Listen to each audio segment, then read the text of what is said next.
Good morning, Shuprabhat, Suprabhat, Shubhak Bakher, Shubhodaya, Kalai Vanakam. Friends, firstly, a very happy new year to your family and to you. We thank you for joining on this Saturday morning. Friends, this is a panel discussion where we will be discussing, debating, and answering questions on a variety of topics related to the stock market. I take great pride in introducing three integral pillars of our organization. Mr. Manish Goyal, the founder and managing director of our company. Mr. Jaspreet Singh Arora, the chief investment officer. And somebody whom you would have seen often on YouTube, Mr. Sanjeev Anand, our full-time director and the head of business excellence. Between them, these three gentlemen have a total investing experience of almost 6 decades and have seen multiple business cycles. For the next couple of hours, we will be leveraging their intellect and experience for a fulfilling session. Friends, before we begin, I would like to highlight a couple of points. We will be speaking in English, लेकिन हिंदी में भी वार्तालाप करने की कोशिश करेंगे. Secondly, if we take the names of certain stocks, these shouldn't be considered as recommendations, but these are only for educational purpose. So on that note, without further ado, let me begin this session. So Manish ji, I will be posing this question to you.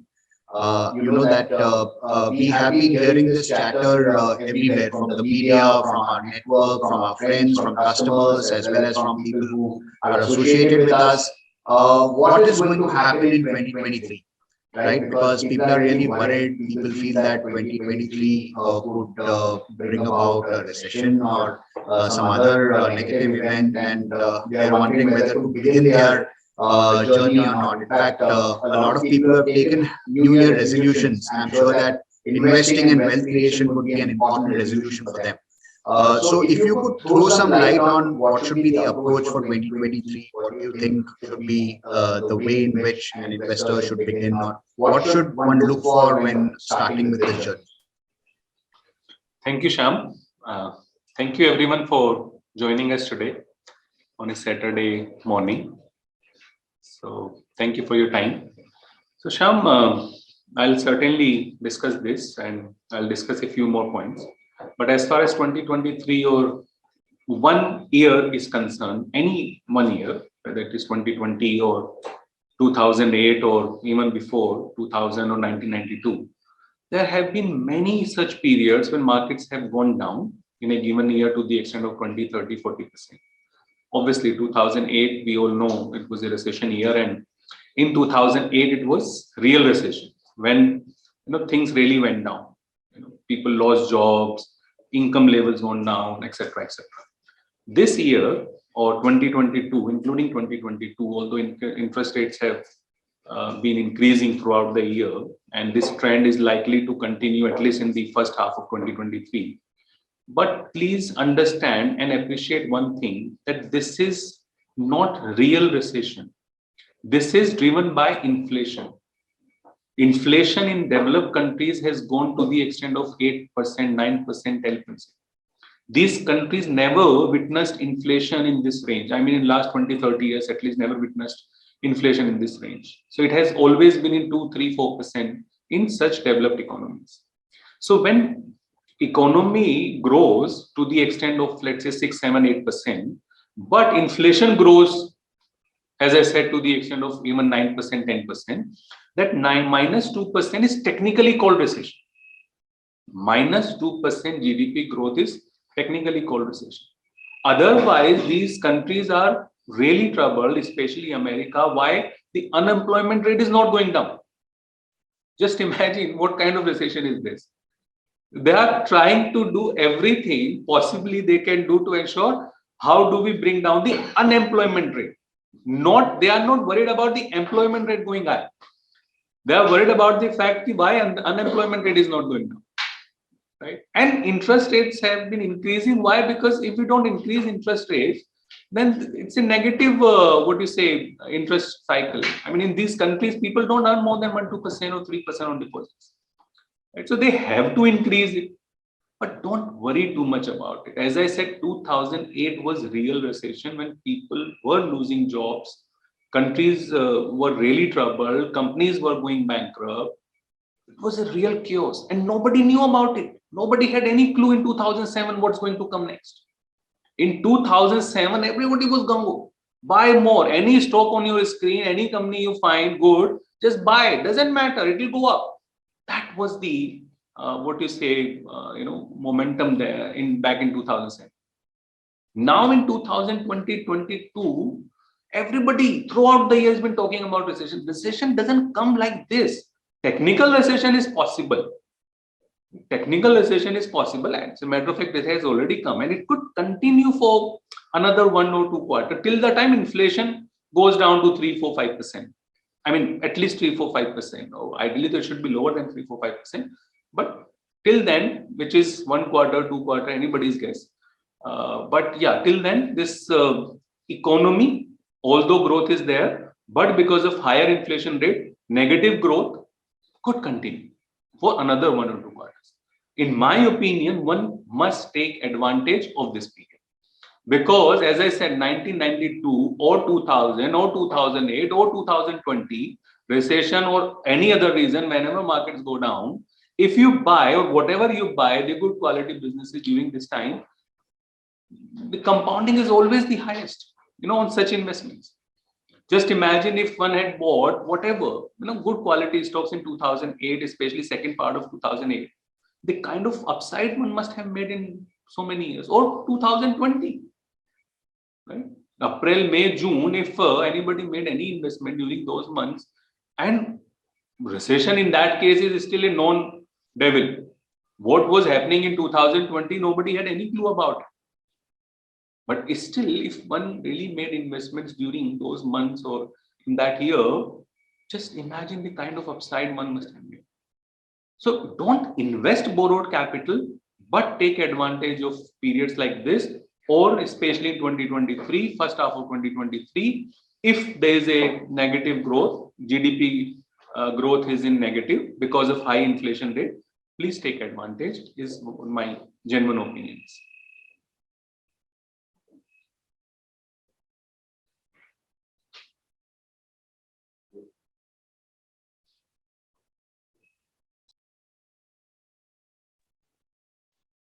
All right.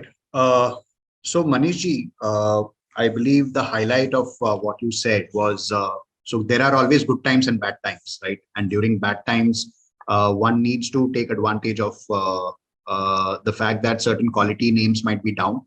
And if the valuations are right, one could actually consider getting into them. Just to bring Jaspreet ji into the discussion now. In fact, Manishji, I also know that you have a lot of interesting data points to present, but I will come back to you later. So Jaspreet ji, markets at the end of the day, it's always a tug of war between bulls and bears, right? And in 2022, we have seen that the markets started the new year very well. Then somewhere in the middle of the year, the markets were down and then they picked up again. So will this momentum continue? Will bulls continue to charge in 2023? Good morning, friends. Welcome everyone to this webinar and Happy New Year to you. I'll just share a slide which will help answer that question. Yeah, I hope the slide is visible. Okay, so this is the returns for Nifty for the last couple of years, and I set the base as 2013 because we have to start. Let's look at a period which is, let's say, 8 years. So 2013 we had those events. So the left side is minor events and the right side are the major events, right? So INR depreciation hit us, taper tantrums, both concerned. Still, Nifty ended up achieving a positive 6% return. 2014, there were issues around high valuation, there were issues around inflation, there were issues around taper tantrums, election. still guess how much did the market deliver? It was fantastic, 31% return. A positive. These are all positive returns. Come to 2015, China market crash, US rate cycle hike. Still the return was not very bad. We were about -4. Obviously, there was a high base in the previous year as well. 2016 was a major year when we had reasonably big events like the surgical strike and Demon, the big event. Still, we ended up positive 30%. And these events will get murkier and will get starker when we proceed to the subsequent years. 2017, we again had lingering effects of Demon, and GST got introduced, and they were impact. Still, we got 29%. Move to 18, the big two that I remember was LTCG introduction, which tanked the market in a month's time. And we ended the year with two big crises, which is ILFS and PNB. And guess what? We still managed to do 4%. 2019, Brexit, Cargi scam, US-China trade war, still 12. 2020, this is where a very large part of this 1,000+ people who've joined us today will connect the two big scares, COVID and lockdown at the start of the year. At the end, we were looking at a very recessionary scare, a good 15% positive return despite the big crisis which hits once in a century.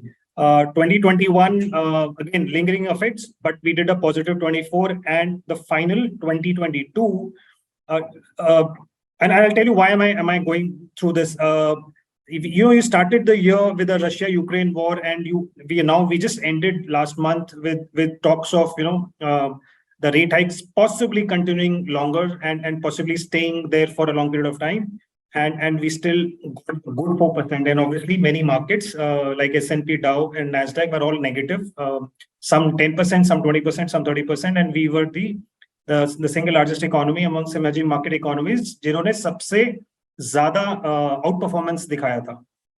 Right? So the bottom line to all this data is that I couldn't have predicted a Russia-Ukraine war at the start of 2022.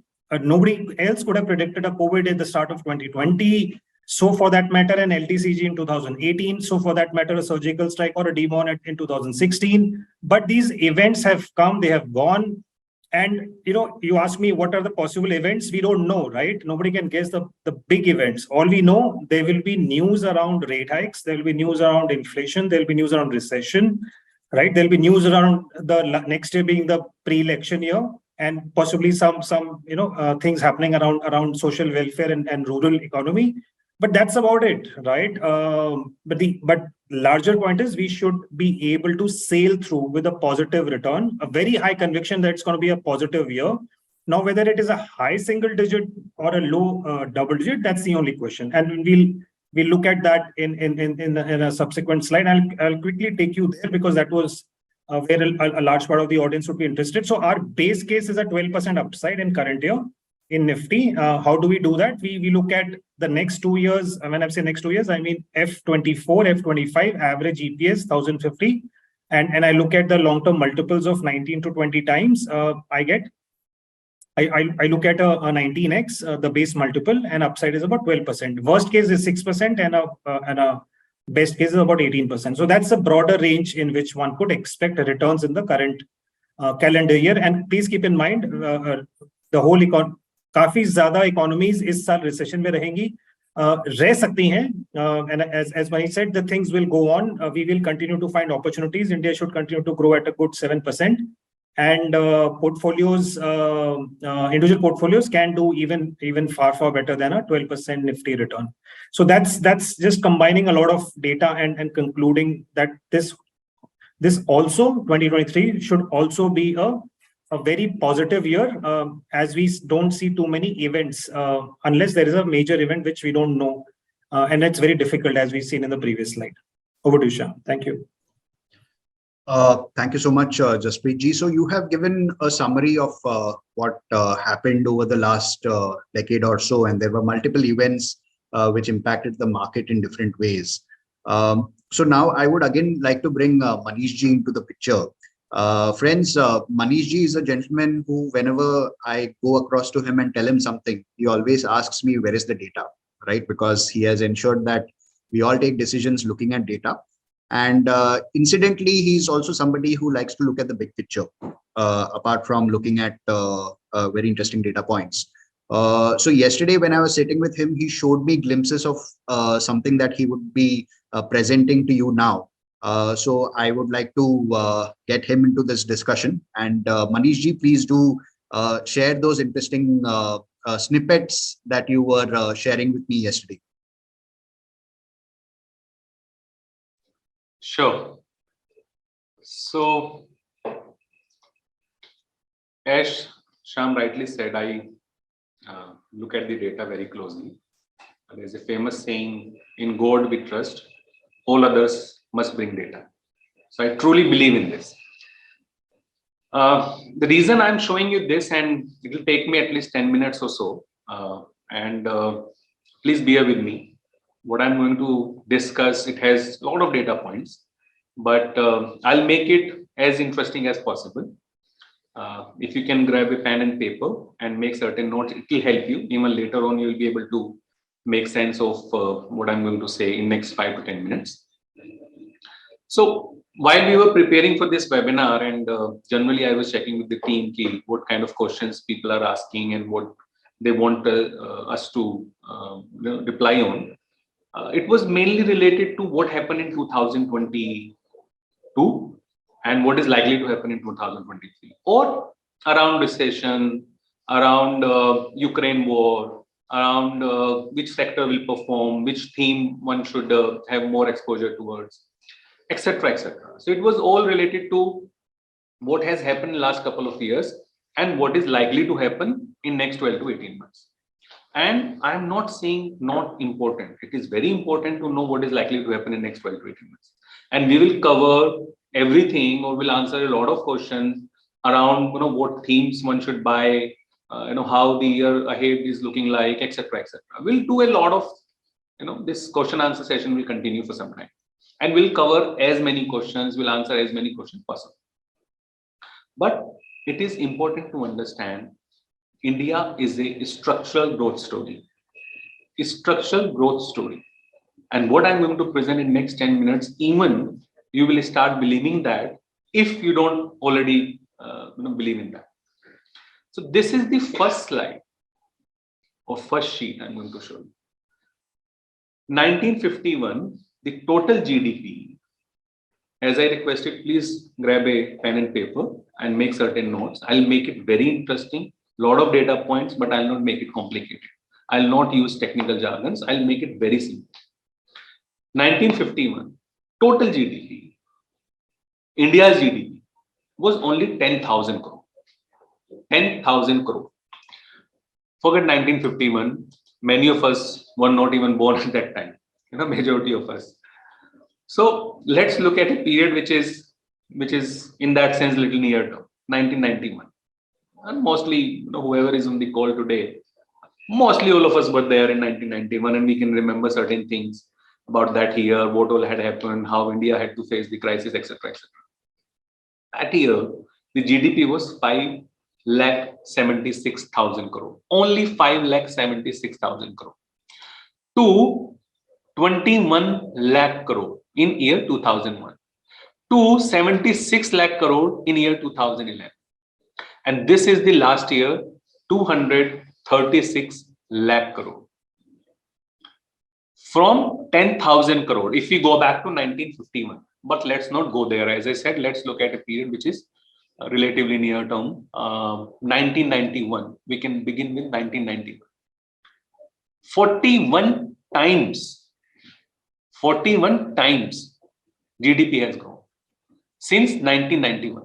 And it is not every 10 year, after 1991, as I said, year 2001, it was 21 lakh crore and then 76 lakh crore. So every 10-year block, if you look at it closely, it is 3.5-4 times. 3.5-4 times. And it is not only because of inflation. Some part of it is, yes, inflation is the reason, because inflation every year, cost and prices go higher. But the real GDP growth for so many years is 6.5%. Nominal GDP growth for so many years is more than 12%. You cannot be worried about certain events happening in such an economy. I mean, you can be worried about, but what I'm saying, no need to worry about, right? And I'll show you some more data points. Now, this is the projection for the coming years. Year 2023, which is current year, we are likely to be 268 lakh crore, from 236 lakh crore to 268 lakh crore.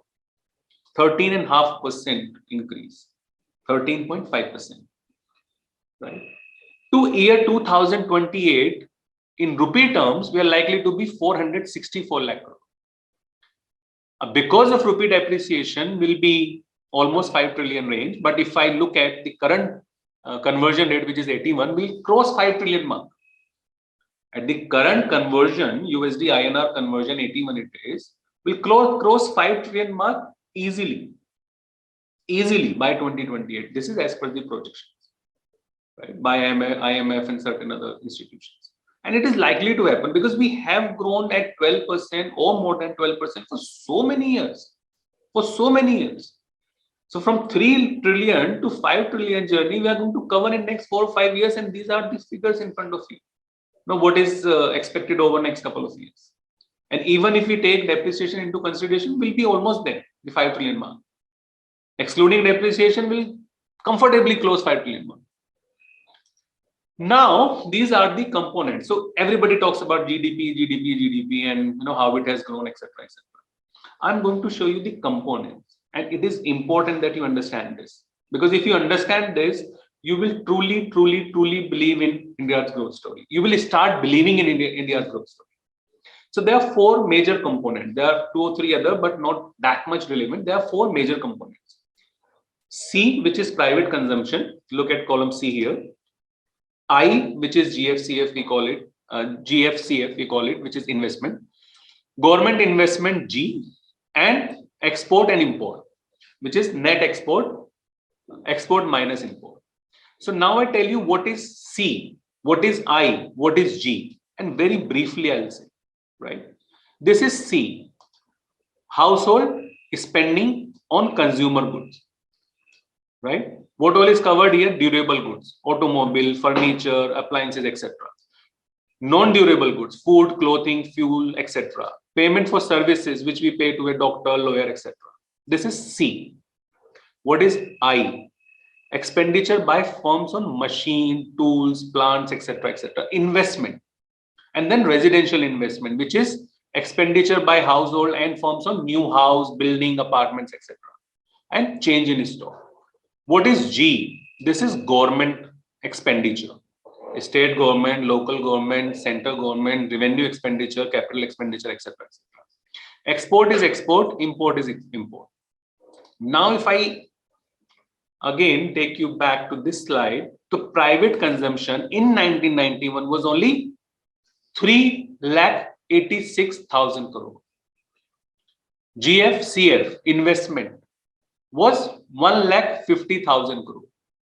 Government consumption is expenditure by central government, state government, etc. This is excluding certain expenses towards interest and all, but majority of the expenses are covered here. So it was only 65,000 crore.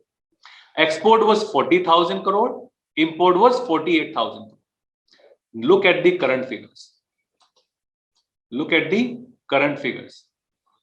Private consumption from 3,86,000 crore. Last year it was 1,41,000 crore. GFCF, which was only 1.5 lakh, 1,50,000 crore. Last year it was 67 lakh crore. Government consumption or expenditure by government was 26 lakh crore. Export was 50 lakh crore. Import was 56 lakh crore. This is the growth. Just look at this. Private consumption has grown 37 times. Investment 45 times. Government consumption 40 times. Export 124 times. Import 116 times. So when we look at these figures and we know what is private consumption.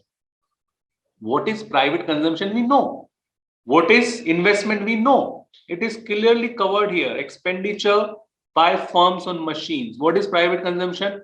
What we are buying in our day-to-day life, automobile, furniture, etc. Non-durable goods, food, clothing, etc. Everything has been growing year on years, and it's not that you have to compare necessarily 1991 to current year. You take any year. I mean, look at this, 2011, 41 lakh crore it was. From 41 lakh crore to 140 lakh crore. GFCF 25 lakh crore to 67 lakh crore. Government consumption 8 lakh crore to 26 lakh crore.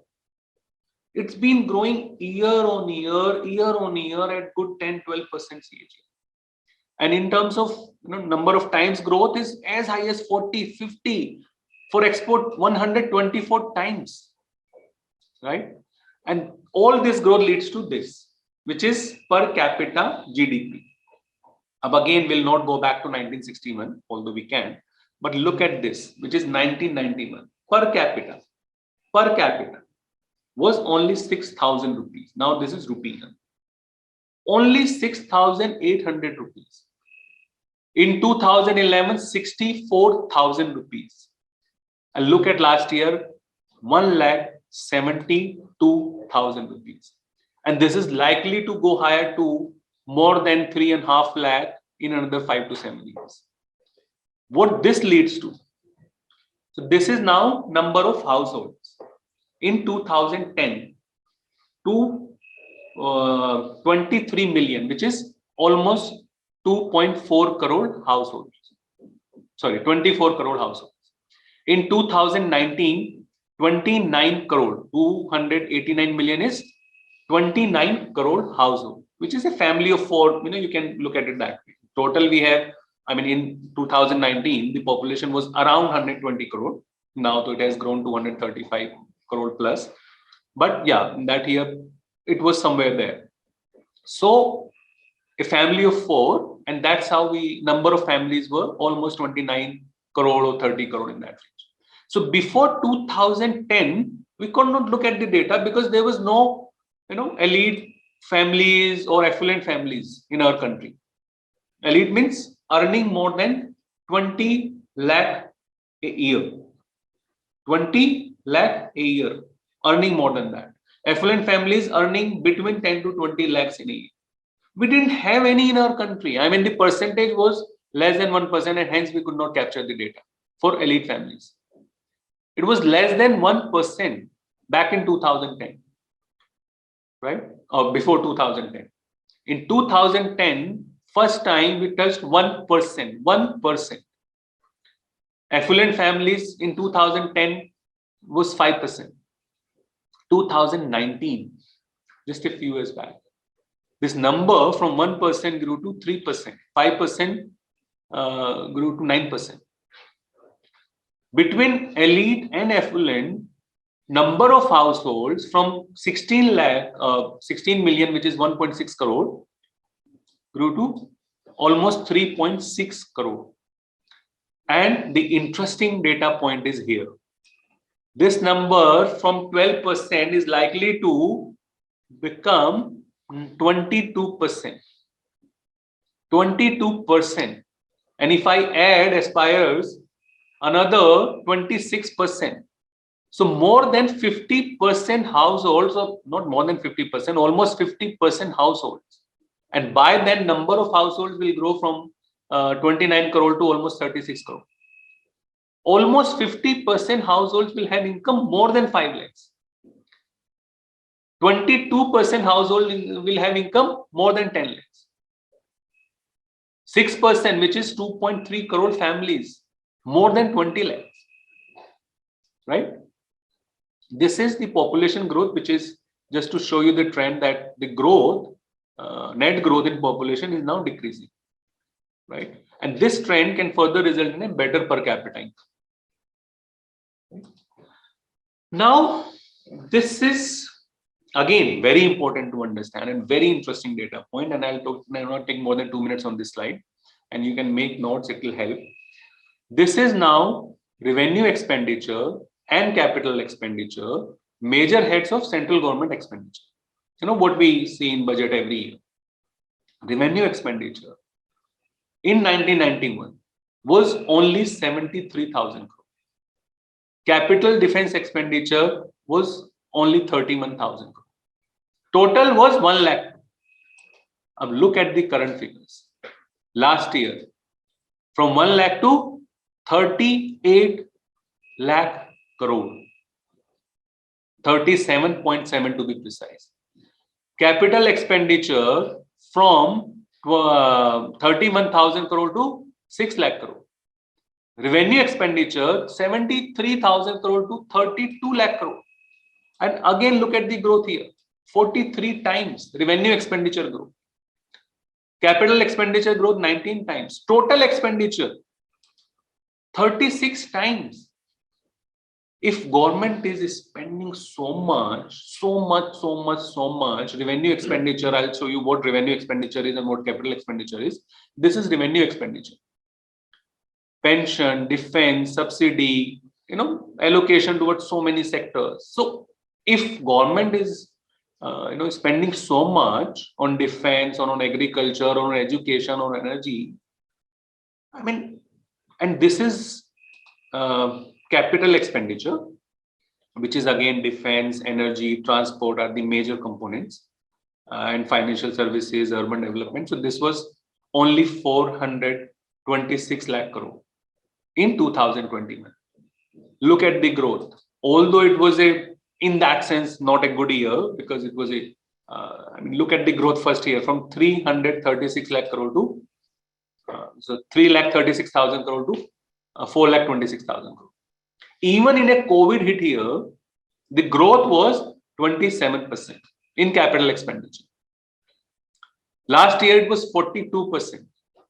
And this year, again, the projection is another 25%. Another 25% growth. And where this money is going, look at this. Obviously, we don't have the final figures for FY22, the breakup for FY22, but it will be more or less the same. Transport, energy, defense, agriculture, education, urban development, financial services, as I said. Everything you can see here, how government is spending. This is very interesting slide, very interesting. And I'll take again not more than 1 or 2 minutes here.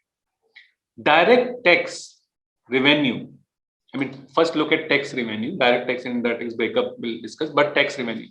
In 1991, only 42,000 crore. Not even a lakh crore, 42,000 crore. From that point to last year, it was 17 lakh crore. Look at the growth in personal income tax, right? How per capita income grew from 6,000 to 1,72,000. Households earning more than 20 lakh, earning more than 10 lakh. We just looked at the data. Now all that resulting into this personal income tax from 1,250 crore to 4 lakh crore. Corporation tax, another 4 lakh crore. Look at the number of times jump in personal income tax, especially personal income tax, 320 times. Corporate tax, 76 times. Indirect tax, 27 times in that excise custom. Everything has been growing, and the revenue received from 76,000 crore to last year we had 20,78,000 crore, which is 38 times. And not one component or one part of it growing. Everything has been growing, whether it is direct tax, whether it is indirect tax, whether it is excise, whether it is custom. Everything has been growing. 30, 40, 50, 100, 200 times. In case of personal income tax, the growth has been as high as 320 times. Right? This is now to show you something very interesting.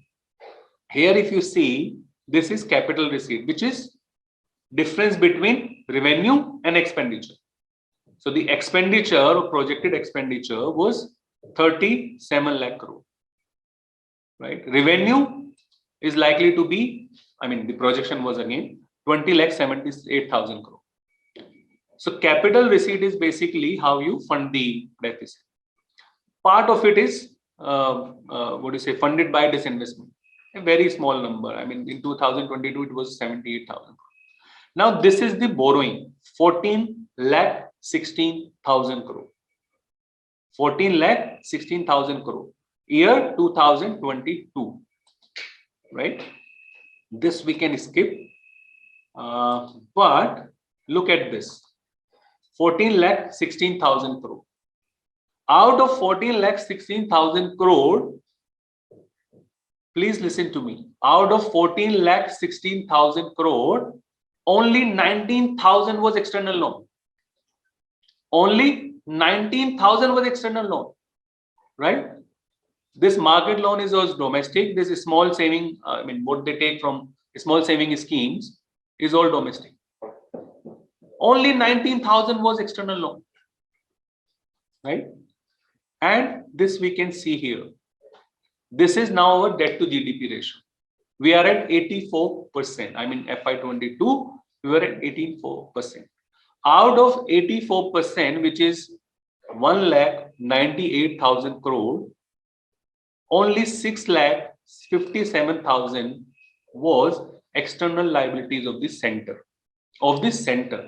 Right? Center external debt to GDP ratio was only 3%. Only 3%. Look at central government debt to GDP. Only 54%. Compare it with any emerging economy, especially US, UK, Japan, Singapore. Right? It is certainly a very small percentage in comparison to all these developed economies, right? And some of the emerging economies as well, or rather most of the emerging economies as well. Okay. This again, we can skip. This is interesting. GST, all of us know that collection has been increasing every month, year on year. These are the numbers here. From 7 lakh crore to this year likely to be 18 lakh crore. This number, 13,40,000 crore, is only for 9 months. Even government had not anticipated that they will be able to collect 18,000 crore in GST. 18 lakh crore in GST, not 18,000, sorry. 1,50,000 crore average. Even they had not anticipated, they had not budgeted for it. This number will be 4 or 5 lakh higher than the budgeted amount. 4 or 5 lakh crore higher this number will be. Otherwise, look at the growth year on year. Now, this is very interesting and important for you to know as an investor. This is now listed companies' profit to GDP percentage. Listed companies' profit to GDP percentage. So the profit amount back in 2008 was only 2,59,000 crore, and the current number is 10,14,000 crore. It's partially due to new companies now. In last 10-12 years, number of companies have come in the listed space. So it's partially because of that. But otherwise also from 2,50,000 crore to 10 lakh crore. 10 lakh crore. And in terms of percentage, this percentage is 4.3%. Last year it was 4.3%. This year, this number will be close to 12 lakh crore. This 10,14,000 crore this year will be close to 12 lakh crore. In between, there was a period here, if you see, there was not much growth in net profit of listed companies. And in terms of listed company profit to GDP percentage, it was going lower and lower every year from 4.1 to 2.4%. So this was that period when markets also, inflation was also high, interest rate was high, and markets were sort of struggling. But look at the growth. If we exclude this year, which is COVID hit year FY 2020, 4.16 to 6.29 to 10 lakh crore. And as I said, this year is likely to be 12 lakh crore. In terms of percentage also, from 2.4% to this year will be 4.5%. This is again very interesting for you as an investor. This is the market cap, 279 lakh crore. What was the market cap in 2002? Only 6 lakh crore. And we are worried every year, whether it is 2022 or 2023 or 2024 or 2018 it was. We were worried every time, every year. What is happening? What is happening? What is likely to happen? Year on year growth, just see all India market cap from 6 lakh crore to 279 lakh crore, 45 times. In the same period, GDP has grown 12 times, 23 lakh crore to this year likely to be 268 lakh crore. Right? This is very interesting. We are worried about FIIs investing, not investing, withdrawing money. Every month, every day, every year we are worried about it. Just look at the data again. This is FDI to India, FDI by India, and net FDI. There is no negative number here. There is no negative number here. As far as it is FDI to India is concerned, no negative number here. Every year we have positive 2 lakh, 3 lakh crore. Every year. Last year, it was not last year, year 2021, it was 325 lakh crore. FY21, I'm talking about the COVID hit year. FDI to India, net FDI was 3,25,000 crore. This is that, portfolio investment, FIIs, whether they are buying more or withdrawing. Just spend 30 seconds here in understanding this. Look at the average of so many years. It comes 71,000 crore. Look at the average of so many years. 71,000 crore year on year they've invested. They've pumped in Indian markets. Yes, there is a negative year, which was last year, FY22. But if they've pumped in so much, and year before they had invested 2,66,000 crore, they decided to withdraw some part of it. So what? So many years, just look at the data, 71,000 crore year on year they have pumped in. 71,000 crore is the average. In between there are, numbers as high as this. 2,57,000 crore or this 2,66,000 crore. Right? And we are worried about it every now and then. Every time we discuss the stock market or we discuss how portfolios will continue perform or not perform, we are worried about कि यार FII क्या करेंगे पहले ये बताओ. अरे भैया वो बाय कर रहे 71,000 crore is the average for so many years. एक साल बीच में निकाल लिया so what? This is now Forex, which is our reserve. Again, back in 1991, it was only 6 billion. Look at the number, 600 billion. 6 billion to 600 billion, right?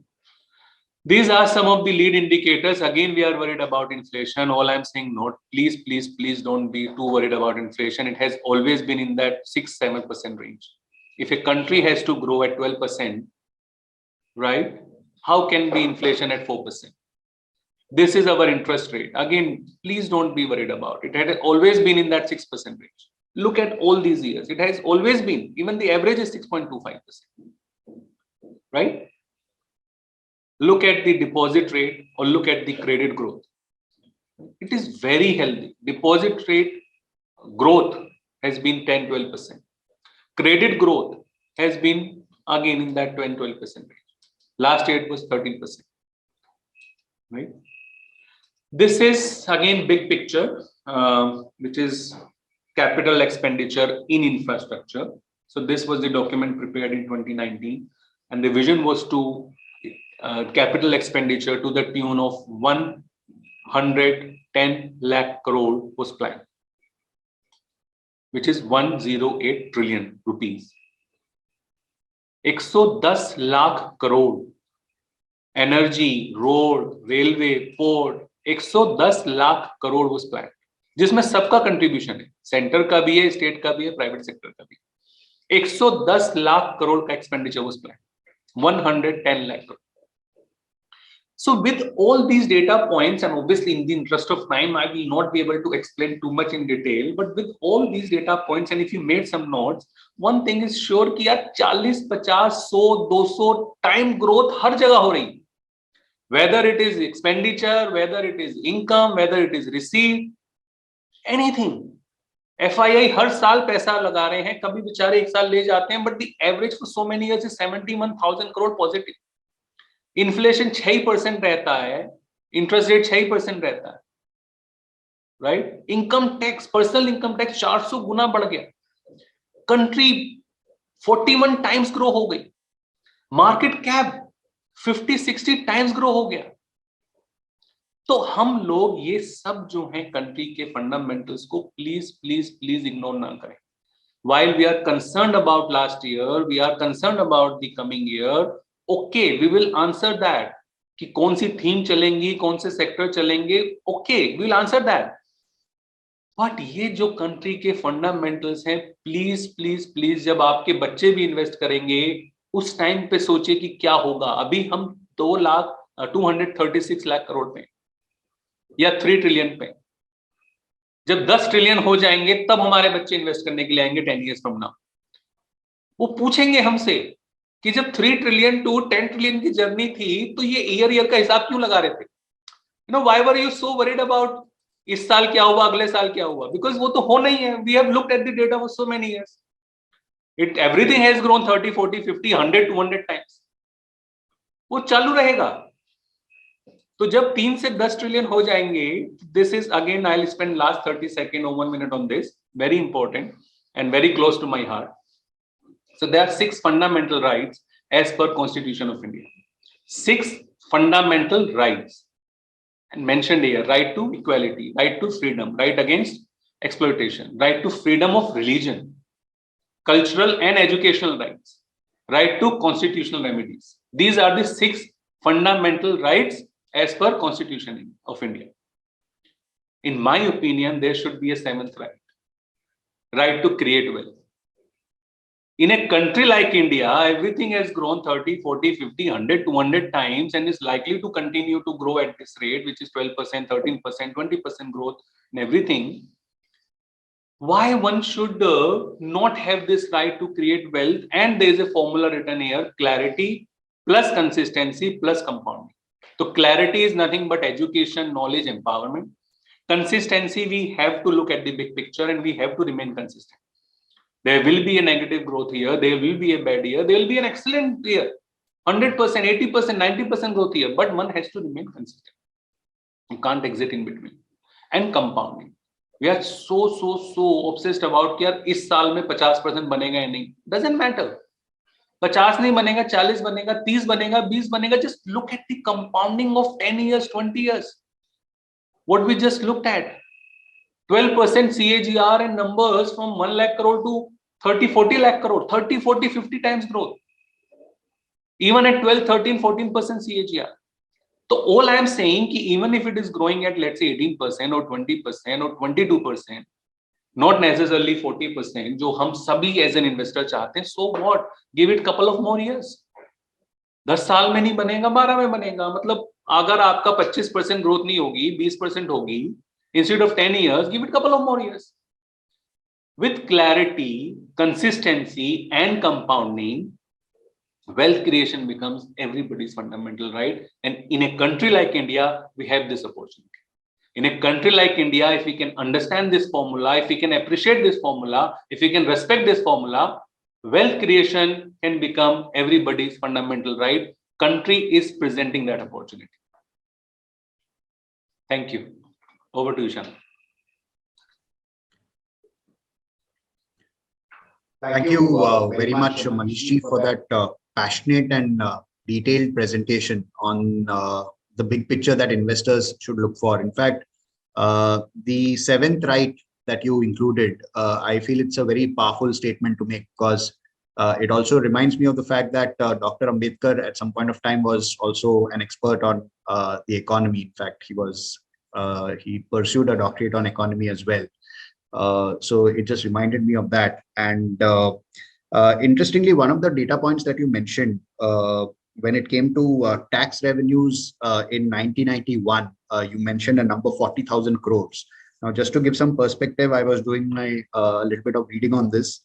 Incidentally, the sales that were generated by all e-commerce companies in India only during the festive season was around 40,000 crores in 2022. So you're absolutely right. When we look at these data points, the big picture emerges, right? And therefore, for an investor, friends, I would also like to highlight that there would be other firms that would be presenting such data points, but I'm sure that very few of them would be taking so much of time to actually explain what these things mean. On that note, I would like to circle back to Jaspreet ji, who has been waiting for a couple of questions that I need to ask him. So Jaspreet ji, now coming back to some specific questions that we were getting. One was about which of these will perform, small cap, mid cap, or large cap, because Manish ji has given a fairly big, broad picture about the economy, about how it will perform in the long term. But again, when it comes to the different categorization of companies into small caps, mid caps, and large caps, how do you think the roadmap looks for these companies in the next few years? Sure. I'll just circle back on that with such a detailed insights to the Excel. I actually wanted to be an audience the whole of today's 2 hours rather than being one of the panelists. But I guess that's not how Sham is planned for me. So I'll just get back in my panelist role. I'll just share that screen, which I can. Yeah, I hope it's visible in that share screen book. Yeah, okay. Okay, so basically, we're looking at the mid cap returns, which last year was lower than Nifty, and the small cap returns was even lower at about 14% negative. However, you look at the long-term returns for the mid and small cap, the way it pans out is over let's say a 10-year period, all of them end up being double digit. But let's say we look at a 5-year, the small cap has underperformed significantly, and so does on a mid cap as well compared to Nifty. And I'll come back to what exactly we're trying to say here. I'll just give me a second.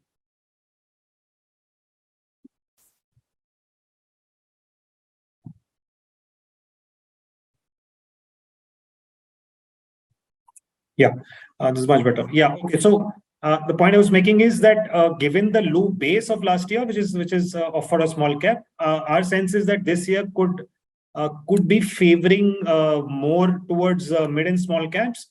However, the caveat is that the clarity on that would emerge only towards, I would say, post-December, post-March.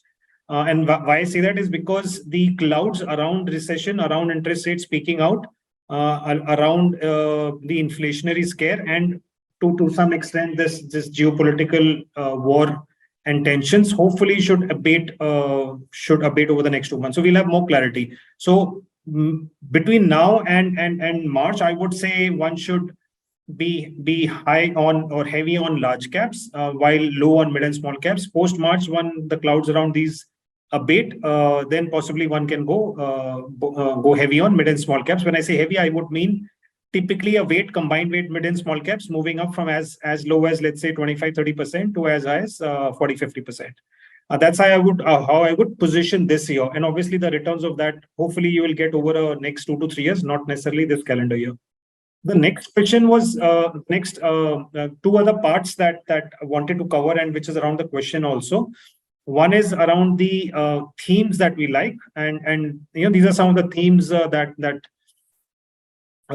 we like, which is emerging tech landscape, the e-mobility, the EV theme, renewable energy, financialization of savings is a very important theme, digitalization, and lastly the big manufacturing destination that India is being spoken about.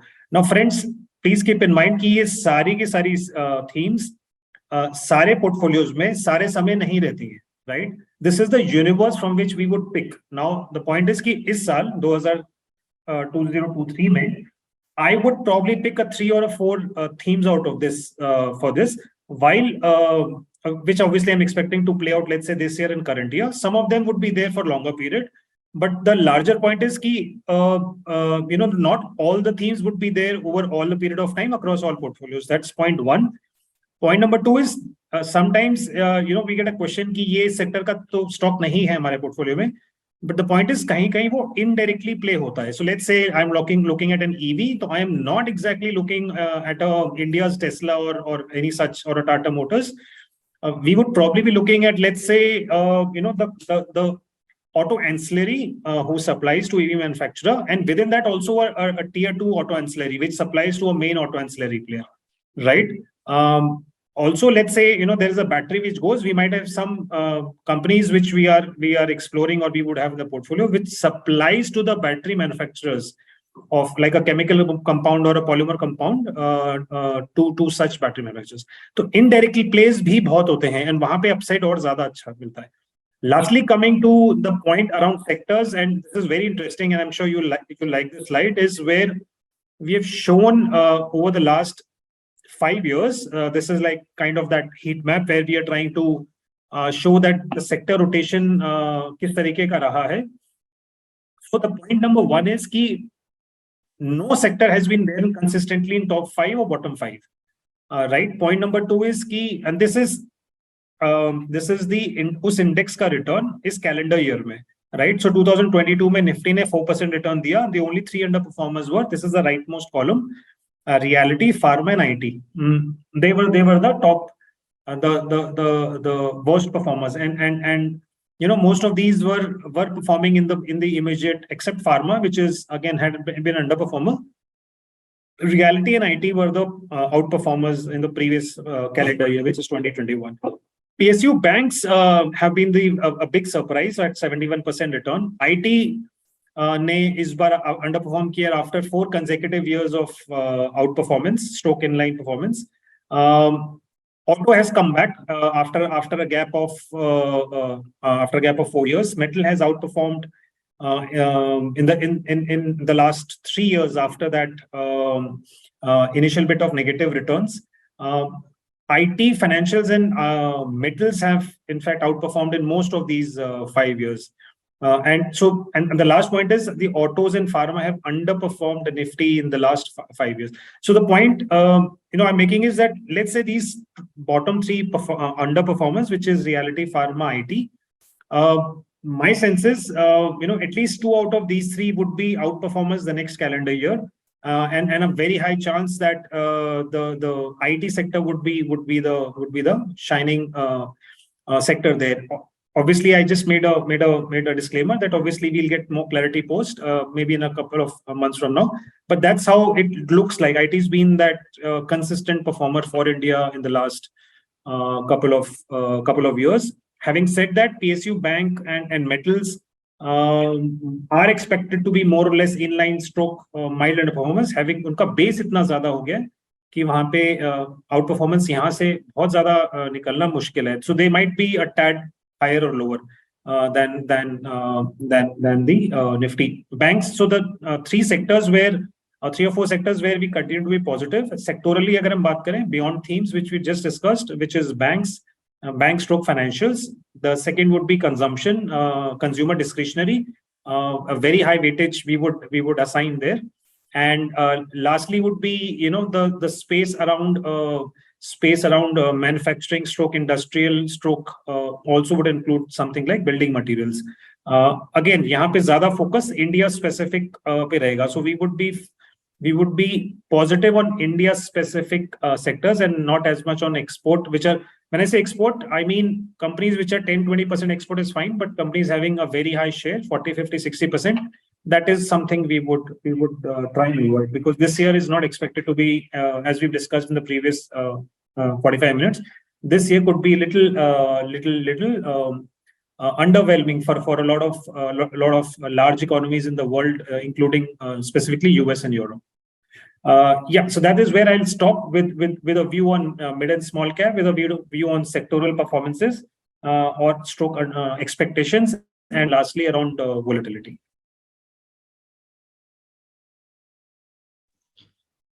Thank you so much, Jaspreet ji. So you have indicated about the different themes that one should explore, especially also within these themes when it comes to sectors. You have spoken about certain sectors like banks, financials, consumer, discretionary, manufacturing, building material, etc., being quite attractive.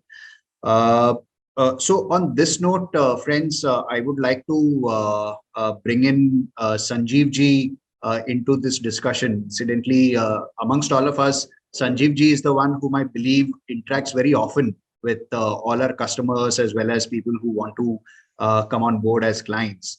And he always has his ear to the ground when it comes to the feedback that we get from all our well-wishers. So Sanjeev ji, although Manish ji has given a brilliant presentation on the big picture about how the India growth story has evolved and how it is poised to grow over the next few years. But you still keep getting questions, right? That recently Russia-Ukraine war occurred. So there are many other countries as well that are facing geopolitical issues. Inflation has peaked. Do we see RBI going easy on rate hikes? So how do you respond to these questions that you would be getting from people whom you would be speaking with? Sure, Shyam. Am I audible? Am I audible? Sanjeev ji, I believe you're on mute. Are you on mute? No. No. Okay. Okay, can you hear me? Okay, yes. I'm getting the messages that I can be heard. Okay. Shyam, plethora of questions. One of the questions that that comes to us is around recession, which I must say Manish covered very, very well. And it was only in awe that we could sit and appreciate the data that was presented to all of us. I just keep asking the people that when was the last time that you went to a mall and you were not you did not have to wait for at least 20 minutes before you got into a restaurant or a parking, or for that matter, if you're looking to buy a four-wheeler in India, the waiting time is not less than 3 months as such.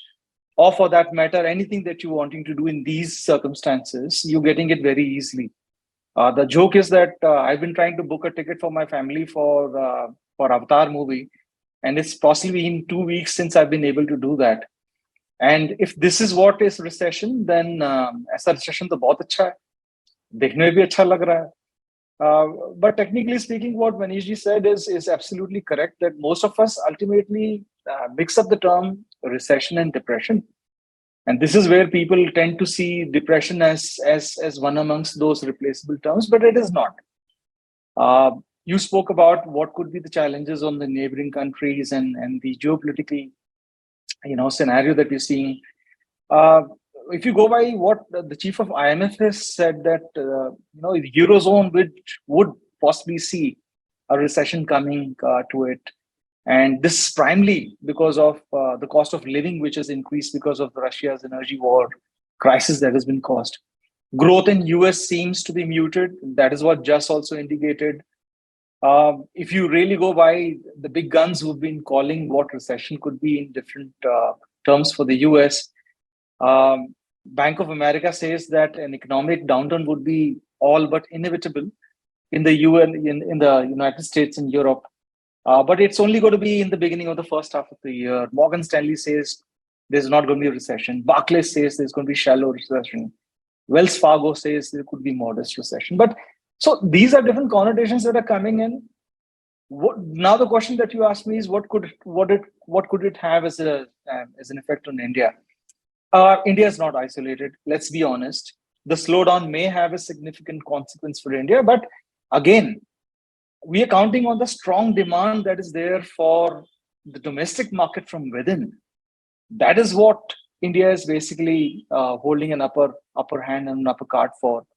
If you were to go by the estimates that have been given by Morgan Stanley, it says that India is going to be the decade and the GDP is likely to cross 7.5 trillion by 2031. I'm a fan of Geeta Gopinath, and she says that India would be performing relatively well and investments will be very, very upbeat in India, especially. So if your question is more around the investor in you, then India is looking to be a favorite destination. This is not something that you should be worried about. But if you are really talking about the geopolitical tensions, listen, I'm not a politician. I don't specialize in that field. But it is true, if you were to go by the commentaries which have been put forth that we are really looking at a scenario where geopolitical issues would really have a major bearing than inflation as such. And if you were to go by what JNG said, Jayant Verma of the RBI monetary policy, he says that inflation and inflationary expectations, ये तो mellow down हो जाएगा. I mean, ये तो moderate हो रहा है. And Manishji also illustrated very beautifully on this given point. But the real worry would be the geopolitical tensions and the escalations, more specifically the Asian region. And like I said, we have no experts to take a stab at this and say that China and a Taiwan war may not happen. So there are certain things that we need to be a little cognizant and careful about. But all said, whatever is said, please keep in mind that India's growth profile is still on structural factors. जैसे PLI है, जैसे free trade agreements हैं, जैसे the domestic demand which is there from within the country as such. The government policies have been very, very, very constructive as such. The balance sheets look healthier than any time in the past. The corporate profitability is looking pretty decent as such. Earnings have been continuing their momentum.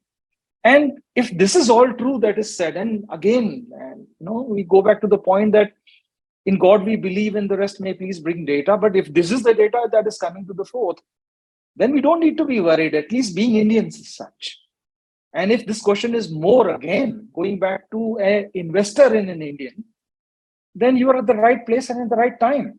You don't need to be worried about recession. And going back to the lighter vein of what I started the discussion, let's be worried about finding that restaurant where we want to eat with the family with lesser waiting time, if that is a worry that we all should be worried about. All right.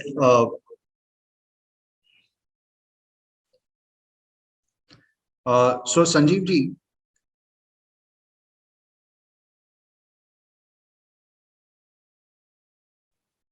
Go ahead, Cham. Yeah. So sorry, friends, my voice was echoing, so therefore I just took a moment. So Sanjeev ji, as you said, you're right.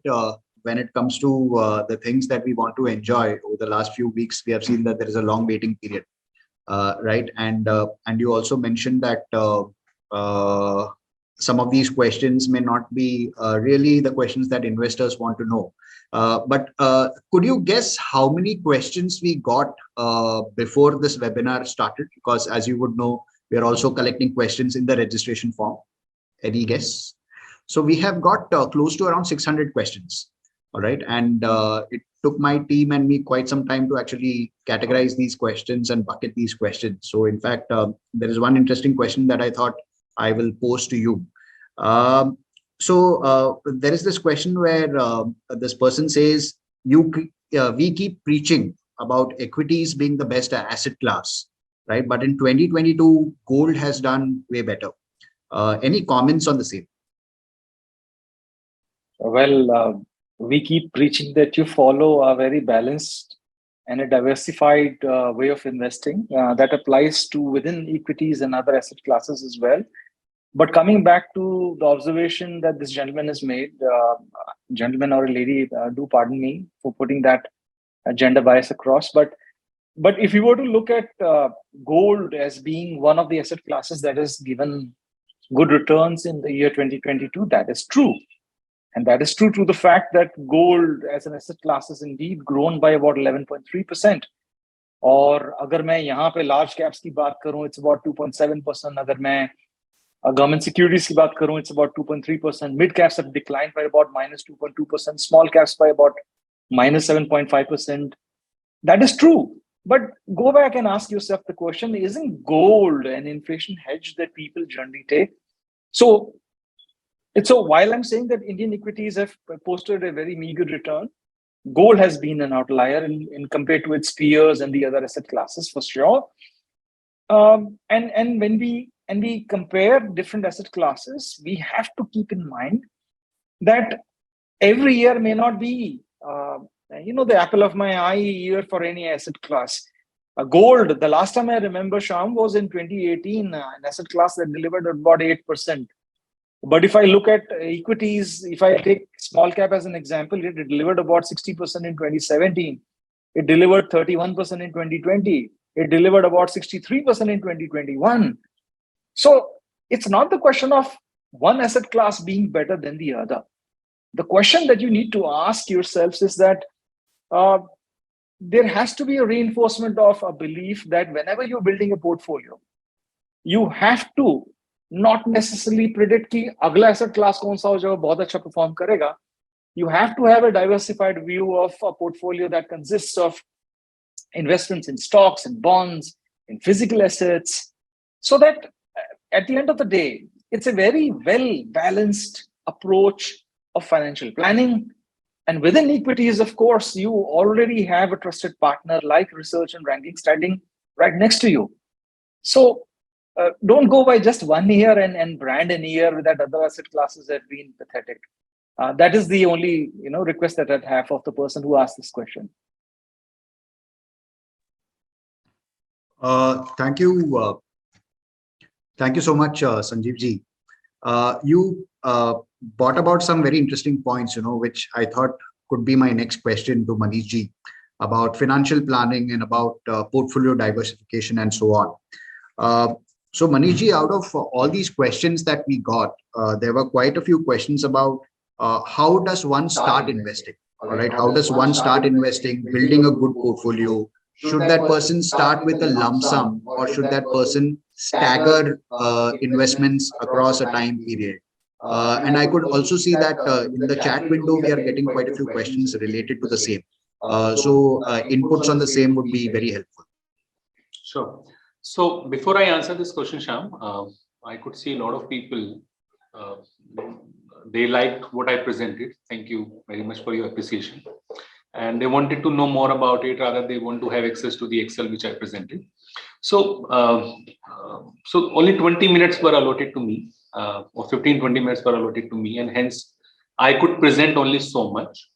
But we are planning another one as early as next month. But the next one will be only for RNR clients, only for RNR subscribers, where I'll be speaking about what I presented today. I'll certainly cover all of this, but I'll be presenting even a lot more. And I'll make it on my team. All of us will make it very, very, very, very simplified version we are going to present. If you consume that webinar, one thing is sure, or you can be rest assured, uske baad, as an investor, you will not worry about if markets are going to grow or going to go down in a particular year. एक बात सबको समझ आ जाएगी कि India is a structural growth story, and India is certainly going to become a 5 trillion and even a 10 trillion economy. Debate किस बात की होगी? Which year? So one might say कि by 2028 5 हो जाएगा, and by 2032, 33, 10 हो जाएगा. The other one could say नहीं, it'll take 2 more years. सिर्फ उतना डिबेट बचेगा. But India will become a 5 trillion and even a 10 trillion economy. So much we are going to present, and very, very simplified version कि even a layman investor would not have this worry on a day-to-day basis कि कल America में क्या हुआ, आज China में क्या हुआ, परसों यूके में क्या होगा. सब कुछ रिलेवेंट रहेगा. आज भी रिलेवेंट है, गोइंग फॉरवर्ड भी रहेगा. आई am not denying that. But the fundamentals of this country are so strong. अभी तो मैंने आधा या 25% ही दिखा पाया because of time constraint. So strong कि डरने की जरूरत ही नहीं है. And with this, I would like to answer what Shyam just asked me. See, you start anytime. There is not a good day, good month, good year to start investing. कभी भी शुरू करो. 2 things. First, horizon has to be minimum 5 years, if not longer. Longer the better. If one says कि I had started investing last year, September 2021, example, it's been 15 months. I did not make any money. Possible है. Possible है. People who had started in June 2020, they made 100% in 15 months. June 2020 to September 2021, people made anything between 60-70% to even 100%. तो वो तो full package आता है. It's a package, right? It is not 1 month, 2 months, 6 months. If one had started in June 2020, what I just said, अगर उसने अब 2.5 साल का देखेगा तो that 80% और 90% what one could make in 15 months, उसका 2.5 year का रिटर्न हो गया, which is good 30% और 35% CAGR इस 2.5 साल के पीरियड का. If one says कि मैंने तो शुरू ही September 21 में किया था, in 15 months I did not make anything, so what? So what? There will be another 50% or 40% or even 60% growth here. Warren Buffett को सब जानते हैं और सब एडमायर करते हैं और सब इन्वेस्टर्स के यहाँ उसकी फोटो मिलेगी. With due respect to him, उनके जाके पोर्टफोलियो चेक करो. In how many years he made positive return, in how many years he made negative return. अरे वो नहीं बच सके जिनको हम सब लोग एडमायर करते हैं. Even he could not make positive return every year, but what he was more concerned about, what I presented a while back, consistency and compounding. He remained consistent for so many years, 40, 50, 60 years. And he believes in compounding or the magic of compounding. 12% से grow करके भी from a 10,000 crore economy हम 236 lakh crore economy बन गए. From a 5 lakh crore economy 236 lakh crore economy बन गए, 41 times jump in a matter of 30 years, 12% CAGR. इससे ज्यादा what one can expect. And वो gold is a good asset class, real estate is a good asset class, कोई debate की जरूरत ही नहीं है. One can always put a certain amount, certain percentage of total investable surplus in gold. So what? करो. Wife बोलेगी, माँ बोलेगी, बेटी बोलेगी, सब बोलेंगे, करना भी चाहिए. So what? बिल्कुल करो. बट उसका CAGR and real estate का CAGR and equity का CAGR you compare any time. Obviously, period has to be minimum 10 years.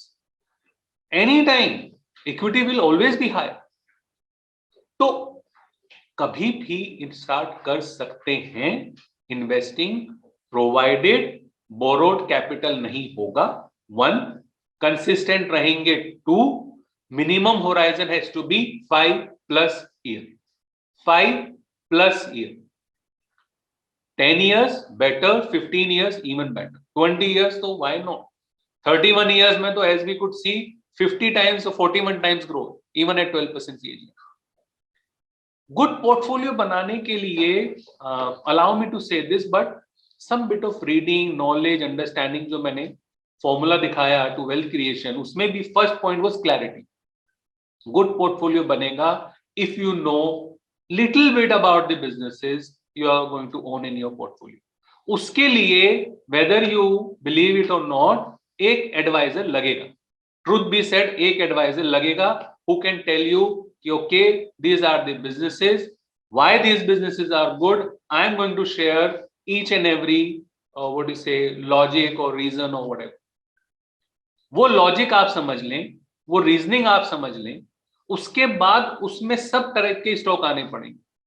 There has to be, what you say, a mix of large cap, mid cap, small cap. There has to be rebalancing or churning at the right time. Some stocks will consistently deliver 20%, 25% CAGR. When I say consistently, in between there could be 1 or 2 years on a 10-year basis कि यार ठीक है उस stock ने भी, let's say Asian Paint ने भी नहीं deliver किया. So what?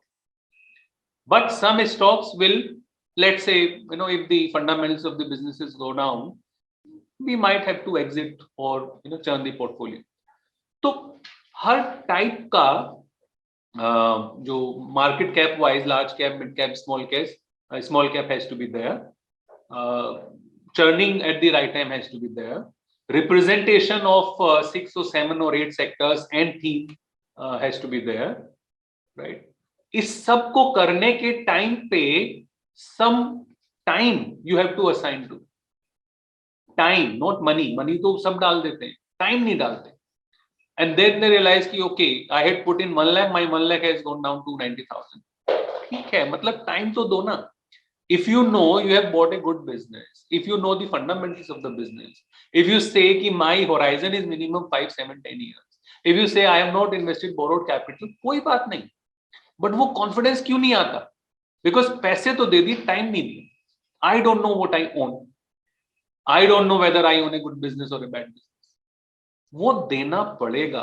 तो पोर्टफोलियो बिल्ड करने के लिए 2 things, एक एडवाइजर भी लगेगा एंड मोस्ट इंपॉर्टेंट आपको खुद को भी टाइम देना पड़ेगा. थीम्स एंड सेक्टर्स का रिप्रेजेंटेशन होना पड़ेगा. There is no other option, no other alternative. 5 or 6 or 7 themes and sectors. Mid cap, small cap, large cap, सबका रिप्रेजेंटेशन होना पड़ेगा. Churning at the right time होनी पड़ेगी. Number of stocks can not be more than 25 in your portfolio. ये सारे components को ध्यान रखें. 10 इयर्स होराइजन लेके चलें. आई वुड नॉट से इवन 5 इयर्स.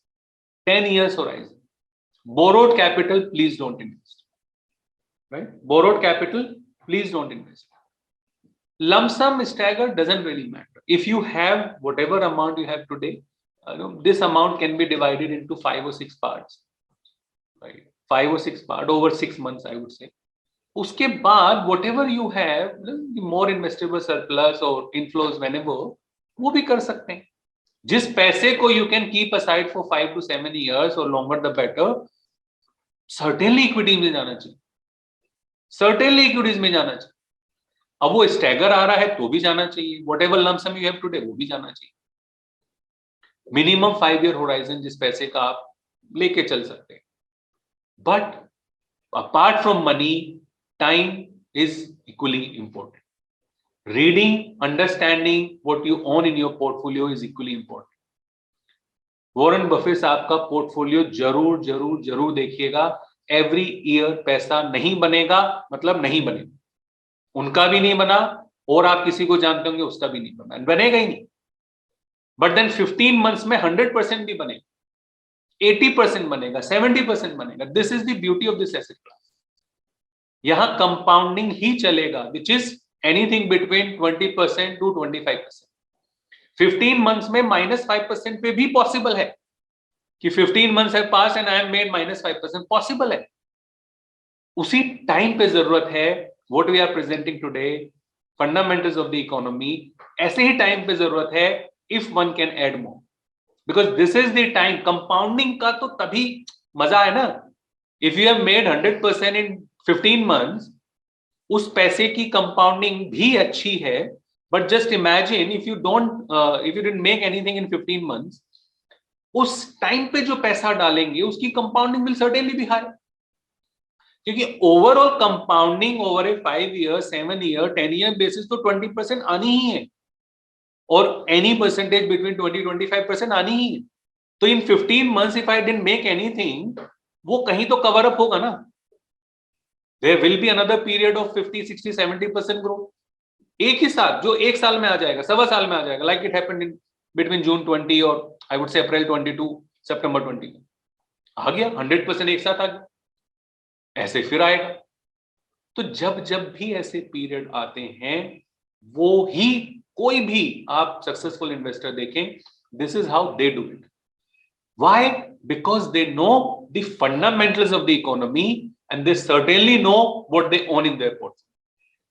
तो they take advantage. For a normal investor, regular investor, any fall in the market becomes a disadvantage. कि मैंने 1 लाख लगाए थे, 10 लाख लगाए थे, 50 लाख लगाए थे, now that has become 45.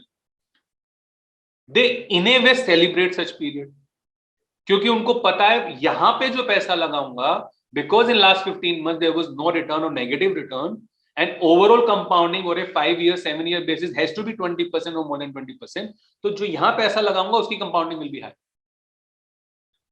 Right? So it is important to know what you own, no borrowed capital, and minimum 5 years, longer the better, is the formula to success. Thank you. Over to you, Shyam.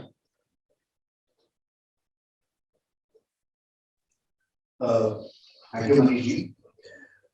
So Manish ji, there were a couple of things that you pointed out. You spoke about Warren Buffett, right? So Mr. Bill Gates is a very close friend of Mr. Warren Buffett, and I remember a quote by Mr. Bill Gates that we often overestimate in the short term, but underestimate in the long term. And I believe this holds true to the markets as well. Okay, so friends, now I don't think it will echo anymore. So you also spoke about one more important point, right? That we as investors need to keep educating ourselves. We cannot just rely on reading the headlines of newspapers and making investment decisions. So over there again, I would like to bring Sanjeev ji into the picture because I would like Sanjeev ji to talk a little bit about what we are doing when it comes to investor education. There is an initiative that is very close to all our hearts, but I won't be speaking about it anymore. Mr. Sanjeev ji will be. And he would also be, in fact, those of our friends who are already exposed to that initiative, they sometimes have questions, like what all will we cover in that initiative when it comes to investor education.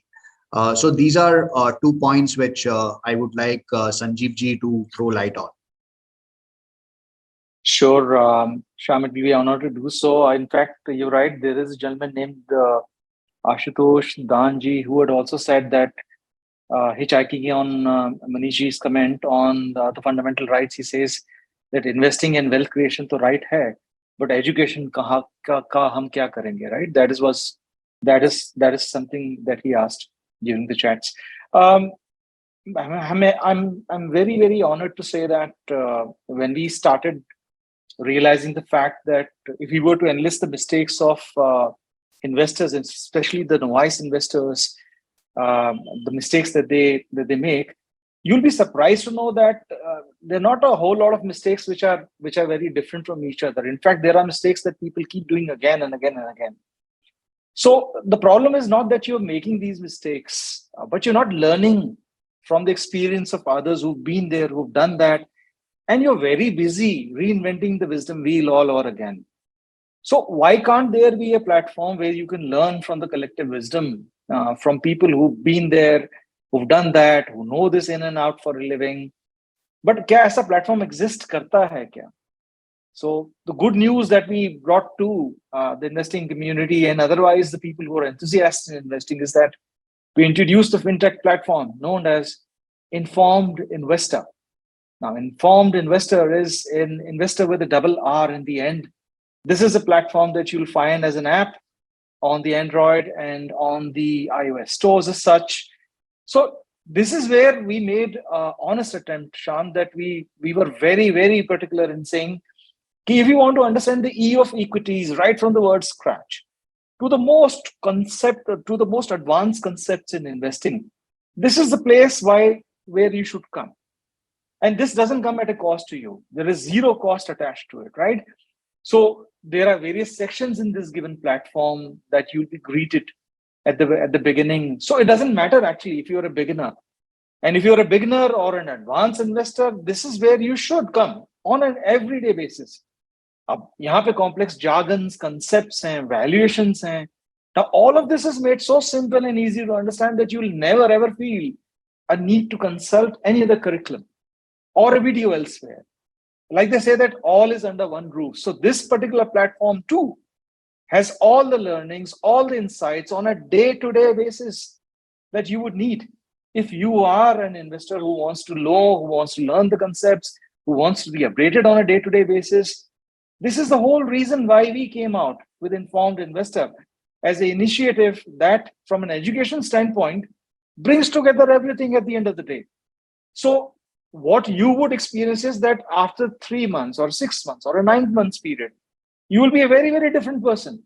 And I promise you this, you'll be a very different person once you start to imbibe the learnings from Informed Investor, and no longer would market be a demon that you used to be scared by. You would understand what is happening. Why is it happening? What is relevant to you and what is not? So this is the place to be. And this is, like I said, it's an honor to work in this direction and commitment that research and ranking is made for the investing community. And it comes at a zero cost to you. So learn and don't reinvent the wheel of the mistakes that people have been doing all this while. Thank you so much, Sanjeev ji. In fact, thanks to this platform, many of us don't have to reinvent the wheel, right? Because in my case, I really wish I had access to this platform maybe 10 years back or so, because I'm embarrassed to admit that I've lost more money in the markets that I've earned. But I believe that is maybe the fees that we all pay to the markets. On this note, I would also request my colleague Rahi to share the link to informed investor in the chat window so that some of our friends can access it and start consuming the wonderful content that we prepare. So friends, just to add to what Sanjeev ji spoke about, between Monday to Friday, you will get videos that which are called Daily Insights That Matter, where we will be covering what has happened in the markets on that particular day. And we will be sharing our insights rather than just reporting what happened in the market. So it will help you to separate what makes sense or what is important from all the noise that you are exposed to. And of course, once in a while, you'll have Sanjeev ji, you'll also have our other colleague, Mayuri, who will be taking some very interesting sessions over the month or over the next few weeks. So on that note, let me bring Jaspreet ji back into this discussion. Right now, I'm going to pose a question which this is, of course, my favorite question and my favorite part of this panel discussion. And this is a question that I'm sure that many of us have. How do you go about constructing a portfolio so that it could become a multi-bagger portfolio, right? Because when it comes to creating wealth in the markets over time, we always want to ensure that we are able to create exponential wealth. And multi-bagger stocks, multi-bagger portfolios, these are, of course, terms that that actually attract us towards the markets. So Jaspreet ji, you have been an expert for the last 20 years or so. You have seen how investors have been investing in different stocks and how different companies have performed. So when it comes to constructing a multi-bagger portfolio, what do you think should be the approach?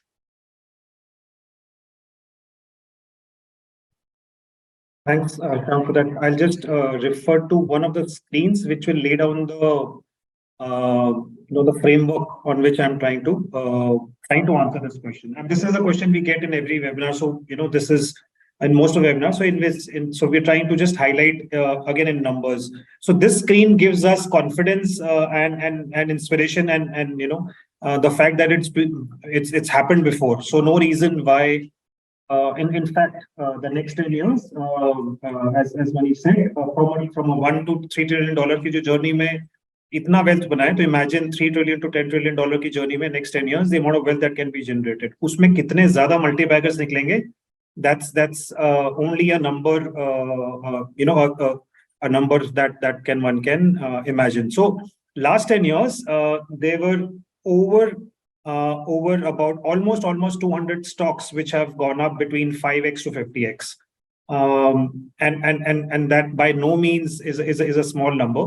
And this is from the NSE 500. So if you're getting almost 200 stocks which are going up in that fashion, this is where a large part of the portfolio is where we are trying to create. And you look at some of the spaces, again, our favorites, financial, consumption, banks are right up there.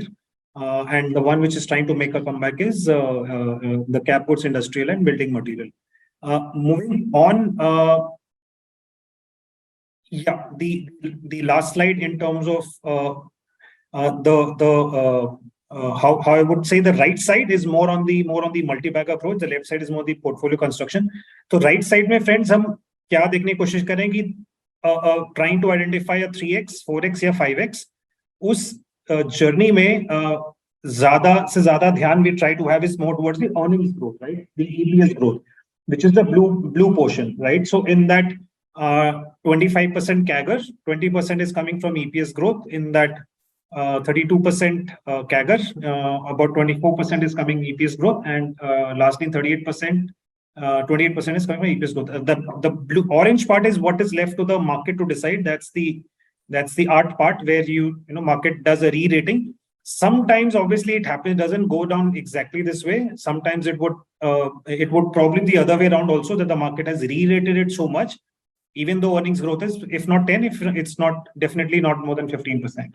But that's the larger point. Coming to the portfolio construction approach, I would say, and this is a question we get often, which is I have signed up for a multi-bagger portfolio. Why are you giving me an HDFC Bank or a Bajaj or a Reliance or Pidilite, which are proven stocks. So typically basis risk profiling, which a person does, and the outcome could be a medium risk or a high risk. That is one input. The other input is liquidity drawdowns, right? And that's typical for a 5 and 5 portfolio. There are more details on the website, but typical for a 5 and 5 portfolio, it's very important to have a mix of an all-weather, which is the stocks that I just mentioned, which is providing you, they are like been there, done that, proven compounders, right? Usme, it just you have to choose. Let's say there is a pool of 30 stocks of, there's not koi kam nahi hai isme. There are enough 30 stocks which have been there, like, the likes of including DMarts and Asian Paints. So usme se we try to pick the best 6, 7 or 8 names, right, out of that 25 portfolio, and that's about 40%. So it gives you liquidity, it gives you comfort, drawdowns come hote hain, you get more peaceful nights to sleep. Otherwise, it becomes very difficult in a year like early part of 2020. The next is the business momentum, which is where we're trying to look at spaces, like 2020, 2021, and a large part of 2022 belong to metals. 2021 was real estate. Again, 2020 was IT. Again, trying to identify such pockets and be there for at least a year, if possible, maybe slightly higher, but at least a year, not a quarter or two positions. Year or two is how we define it. This is about 30%, and the last bit of 30% comes from circle of opportunity, which is again where we are saying special opportunities. So ये वो cases है जो turnaround हो सकते हैं, जैसे loss to profit or a small profit to a big profit, right? Or it could be a turnaround sector in itself. Like telecom is now trying to make a comeback after years of consolidation, and 2 or 3 players having exited. There were about 10 players about a decade back, and now we're left with only 3 players. Or let's say there is a major shift in that sector. Let's say very unorganized to organized move over, so that all that pieces would come, or a demerger story, or a company getting hived off. All that spaces would come under this. So you put all these things together. That's how we would try make a portfolio. Having said that, the beauty is with you don't have to restrict. This is I'm not satisfied with this. So for high risk investors who are looking at customized portfolio, let's say more concentrated towards mid and small cap, right? And we take into account many other nuances. There's a product called Dhanwan, and again, all details are on the website. Please feel free to write to us if you want somebody to connect with you towards explaining that. And we're more than happy to make such customized portfolio which is concentrated towards mid and small caps, keeping a high risk profile, etc., right? So that's how the product suite goes up, and then possibly Shyam will take you through our stack, the stacker in which we have the lowest product to the highest product probably towards the end of the webinar. So that's also trying to answer that particular question, that why some known names or of known names find a place in the particular portfolios that we have. I'll just stop there. Thank you, Shyam. Thank you so much, Jaspreet, but I cannot let you go so quickly because the next big event that is coming up is the budget, right? So, and I'm sure that most of our investors are also have that in their mind. They also have that in their mind. So, any thoughts on how do you think the budget could impact one's portfolio, especially over the short term, or anything else that you would like to include over there? So having read or seeing live budgets for almost possibly 23 years now. The first one I remember I would have watched was the 2001 budget. I'm talking about the start to end, right? Not the where you read the next day newspapers. Having seen those, I can just count on my fingers where the budget was so dramatic that the market took a directional turn in the next couple of months. That's point number one. Point number two is now with GST GST being in place, a lot of taxes are already getting routed through that mode. Point number three is I don't think the government is now waiting for a budget to put in place any major cuts, stroke modifications in the taxes. Example, like 2019, we saw a major cut in the corporate tax rate, right? So they did not feel the need to wait till the 1st February 2020 to announce that major drop in the corporate tax rate. It was done in September. I think somewhere in the middle of September they did it in 2019. Like this year, no, not this year. Sorry, about a couple of months back. Because of inflation scare and RBI trying to have that having that comfort zone of inflation, to support that, government dropped the impose certain customs duty, import duties on metal products, and they did for a lot of other products as well. ताकि India से export कम हो, India में ज़्यादा मात्रा में production रहे and prices don't go up as much and inflation remains in control. Again, they did not have to wait for the budget. So these are some of the things I would say. And lastly, beyond a couple of months or weeks, things move on, and you can look at it in newspapers as well, right? Beyond maybe 3rd Feb or a 4th Feb, you would stop hearing that, unless again there is a major announcement which takes a, for example, a PLI incentive would be a very important. Do they extend it? Do they give it beyond 2,40,000 crore? Do they include in more industries? Do they extend the period? Etc. etc. वो एक कुछ तरीके का announcement रहेगा जो notice किया जा सकता था. And lastly, fair to assume, given pre-election year, last full budget, थोड़ा ज़्यादा focus infrastructure, capex, social welfare, rural spending. Please remember, rural is not in a good shape right now, right? We don't realize sitting in the metros and top cities, but the rural and semi-urban cities are not in a good shape. They're still reeling under the pressure of COVID and the slowdown. And also the unorganized industry पे बहुत impact आया था COVID के period में. अभी भी वो pressure में है.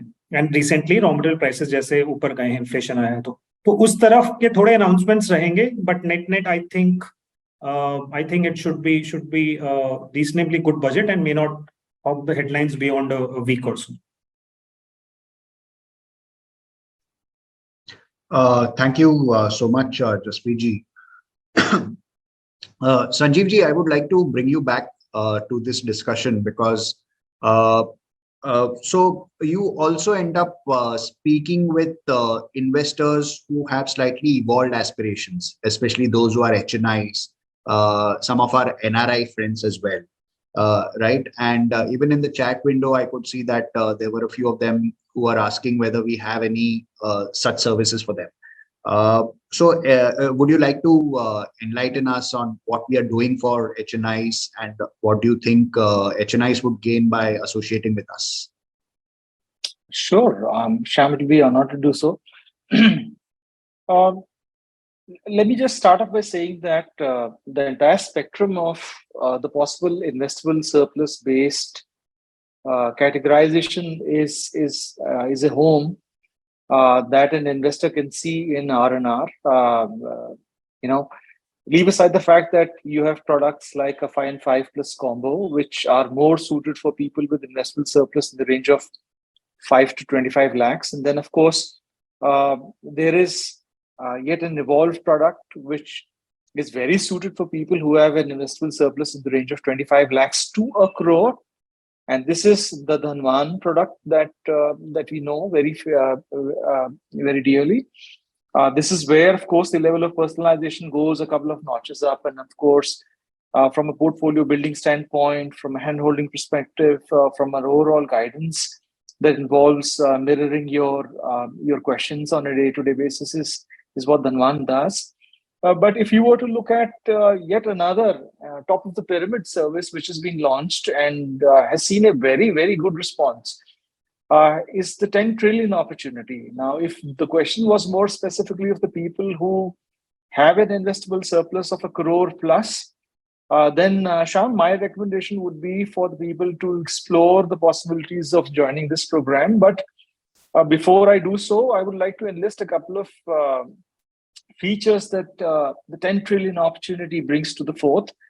That the name itself, aims at building a portfolio of very, very high quality, dependable stocks, which over a period of the next 10 years would compound and give a return more so the name indicates, so that there is a healthy CAGR of about 25% plus that is seen on this given portfolio.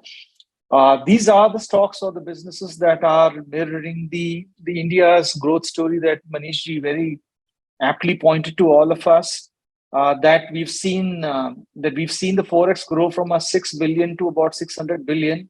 We've seen the GDP grow about 41 times between 1991 to 2022.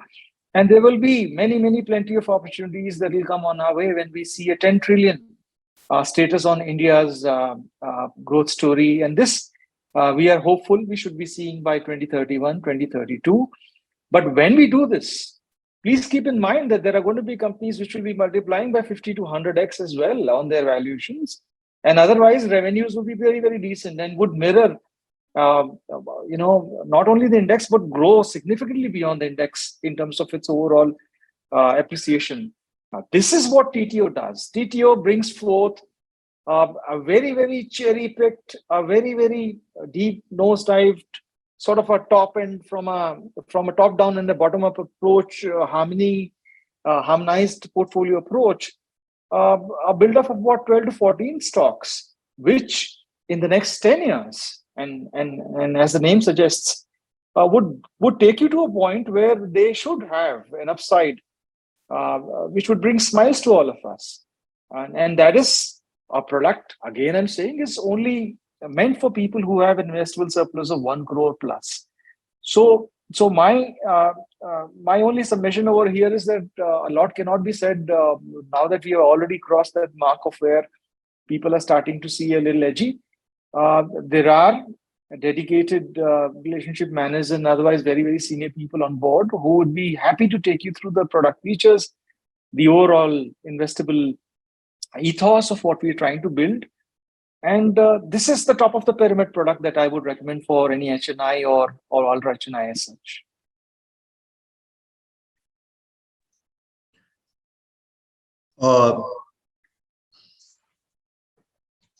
Thank you so much, Sanjeev ji. So there are quite a few interesting offerings for our HNI friends, which I believe they can get a lot of value if they explore it. In fact, just topping up that question, although Nifty has given, say, around 3-4% returns, but I believe there was also a question where it was about most pre-IPO stocks during the same period being down, right? So we know that the risk when it comes to pre-IPO stocks is pretty high, but any thoughts on what you think could be the future trajectory when it comes to these pre-IPO opportunities? Sure, Shyam. And again, the reference through which the judgment is being made is more looking at the last 3 or 6 months period. Unfortunately, that happens to be the theme across when people come to us and say that, some of the names, not all, some of the names in the pre-IPO basket have started to mellow down or have lost the lackluster or are looking lackluster and have lost the steam that they used to have. Why so? Because if you were to look at something like a Merino Industries that we started giving in the range from about 2,000 odd, reached all the way to about 3,800 rupees, and this we started giving 2 years ago. They would otherwise feel कि ठीक है अभी mellow down हो गया है.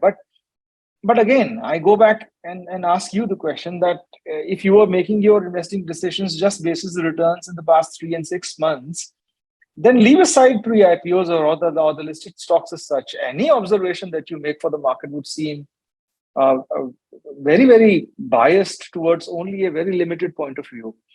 I can go on and tell you that we have Chennai Super Kings that we recommended at levels of about 50 odd, which has gone to now a level of close to 200. We suggested to our friends, stocks such as Mohan Meakin, at levels of 700, which have gone to levels of about 1480 as such as well. We covered Reliance Retail and kept on giving a very detailed analysis of this at levels starting from 1500, which reached all the way to 3500 now.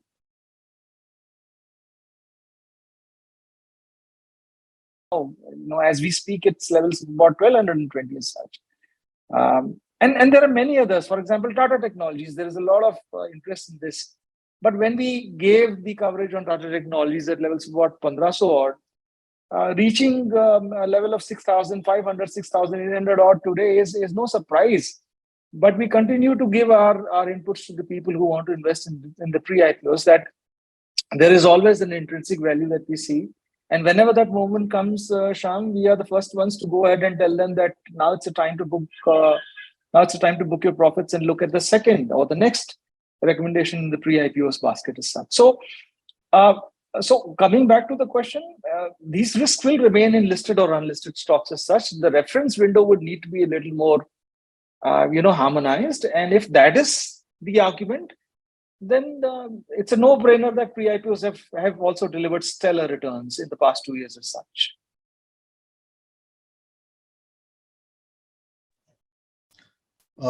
Very interesting insights on those opportunities, Sanjeev ji. Friends, now we may at the most take 2 or 3 questions, because we are coming towards the end of this session.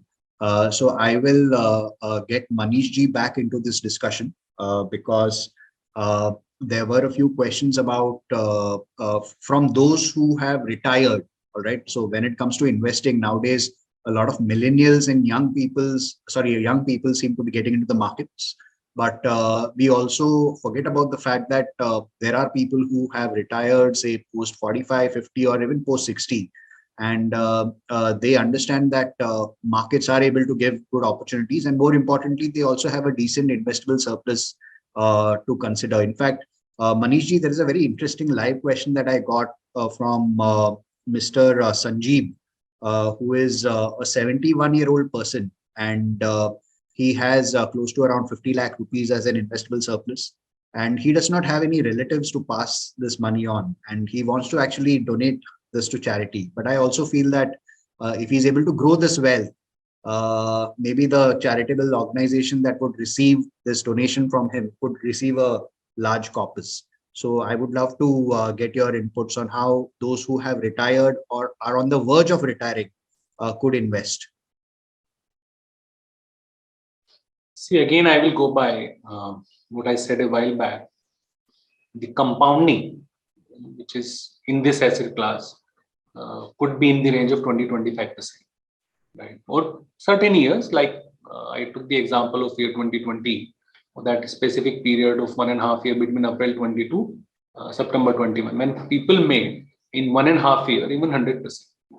So leaving aside such periods, because that's going to be part of a 5-year or 7-year or 10-year period, one cannot certainly plan equity investments in this way, that I'll enter in April 2020 or May or June 2020 and exit in September 2021. No, that's not how can be done or should be done. So although people could make, or investors could make to the tune of even 100% in 15-18 months, I will still say 20% to 25%. If you take advantage of any fall in the market, little higher, let's say even 26-27% is possible over a 5-year, 7-year, 10-year period. Right? Now, even if, let's say one says I am 50-year-old, 60-year-old, 70-year-old, and I have certain investable surplus. The only downside with this asset class is, again and again I'm highlighting, it has to be minimum 5-year, 7-year period. Less than 5 years, it will not make sense. Whether you are 70-year-old or whether you are 27-year-old, if the horizon cannot be at least 5 years, no point in looking at this asset class. Look at the other options. The other option is real estate, right? Or gold, or fixed deposit, or debt. Any other asset class, if it is not real estate, that liquidity component or liquidity benefit, what you have in equity, is there in all other asset class. But just look at the CAGR of all other asset classes. And I'm not talking about real estate just for a moment. I'll cover real estate as well. But in case of gold or fixed deposit or debt, it will not be closer to equity. It will be far lesser. Yes, there was a period when even gold delivered good 60% upside or 50-60% upside in a matter of 2-3 months. In 2-3 months, gold as an asset class delivered even 50-60% upside. But after that, now it's been almost 2 years, it is at the same rate. Right? So gold or fixed deposit or debt will not be closer to what you can expect from equities than if one can stay put for minimum 5 years. Real estate has this liquidity challenge, or how to get into it and how to get out of it is a big hassle. And especially if you are an elderly person, it's even a bigger challenge. How to get into it, and obviously getting out of it is a task, right? So one should not certainly consider real estate as an investment in late 60s or early 70s, or when you are in that age bracket. The other options apart from equity could be gold and fixed deposit and all, but there the compounding will be far lesser.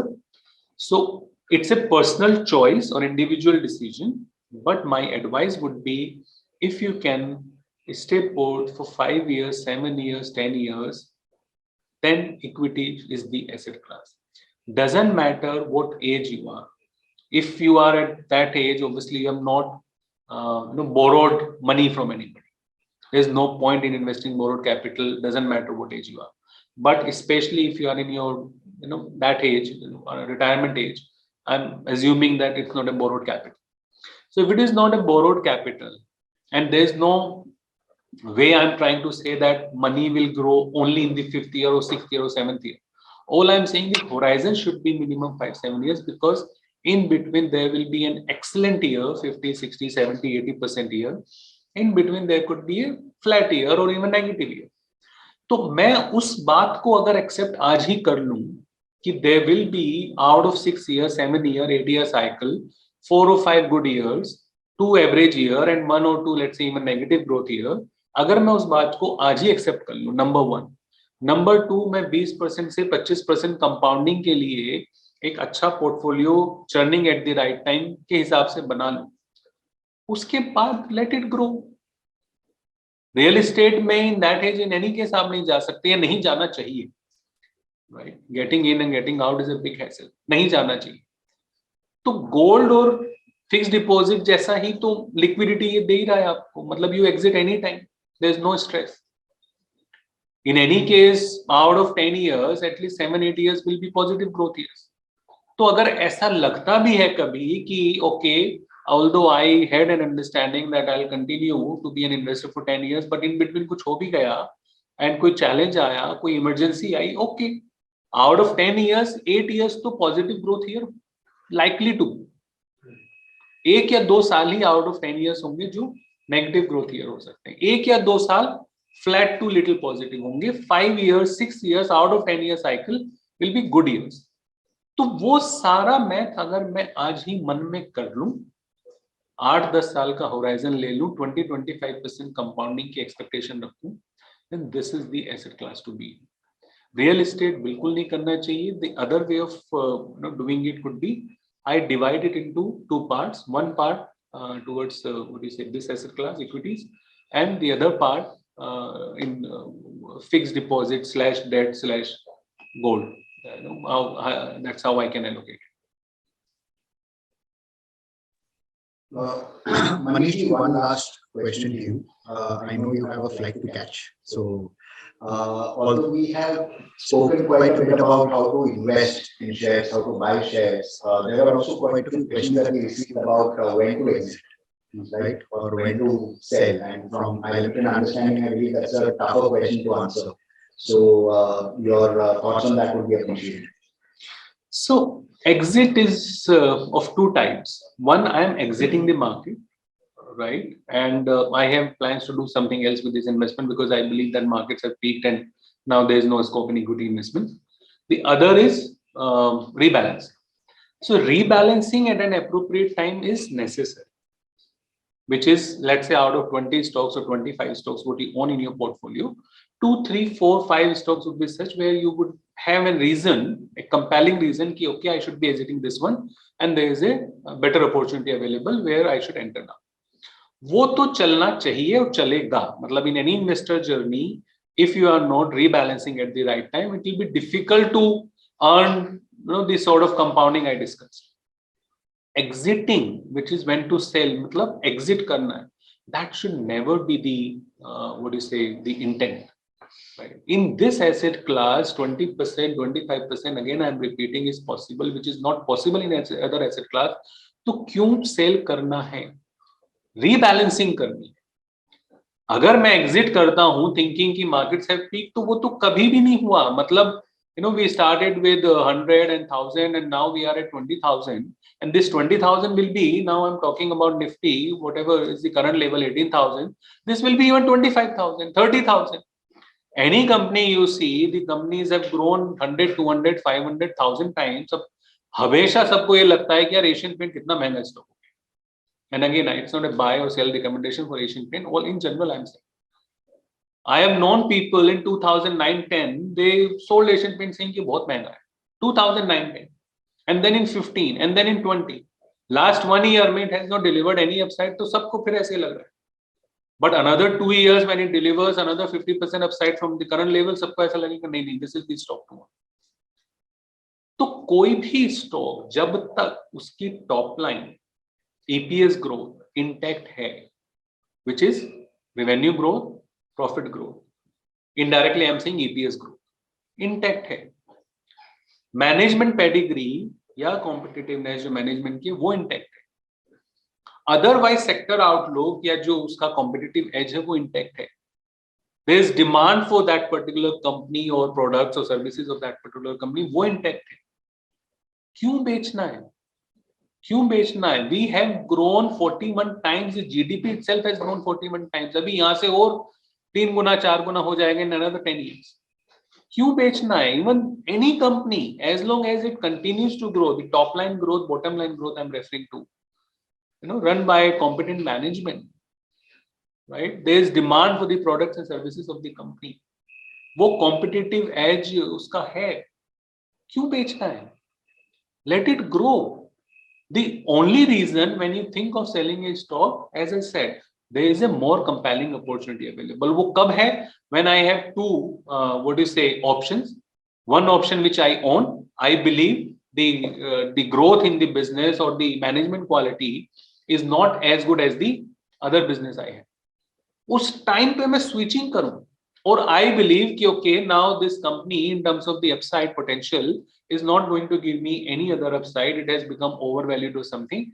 And at the same time, I have a more compelling opportunity where the valuations are more reasonable. वो switch करूँ, जरूर करूँ, करूँगा भी. In this journey of 5 years, 7 years, 10 years, एक portfolio की churning, which is 100% churning portfolio की 5 years में हो जानी चाहिए, which is 20% churning every year. 4 or 5 stock churning every year. वो हो जानी चाहिए. ऐसी अपॉर्चुनिटीज मिलती रहेंगी. I just showed you the data and I showed so many sectors the capital expenditure plan of government and otherwise also investments done by various companies. उससे वो theme आपस में चेंज होती रहेंगी कि अब इस थीम में ज्यादा इन्वेस्ट करना है, इस थीम में कम करना है, आईटी में ज्यादा करना है. Now look at the IT sector, the valuations from any company, even the leader in this space, TCS, valuation moves so high, जो कभी नहीं हुआ. एक साल में ऐसा हुआ कि everybody wanted to buy a piece of it at 40 times, P चला गया, जो कभी नहीं हुआ उसकी हिस्ट्री. अब although EPS growth is there, EPS number is higher than what it was 15 months back, but because of derating, वो share price is lower, 15-20% lower than what it was 15 months back. EPS बढ़ा है, share price कम हुआ.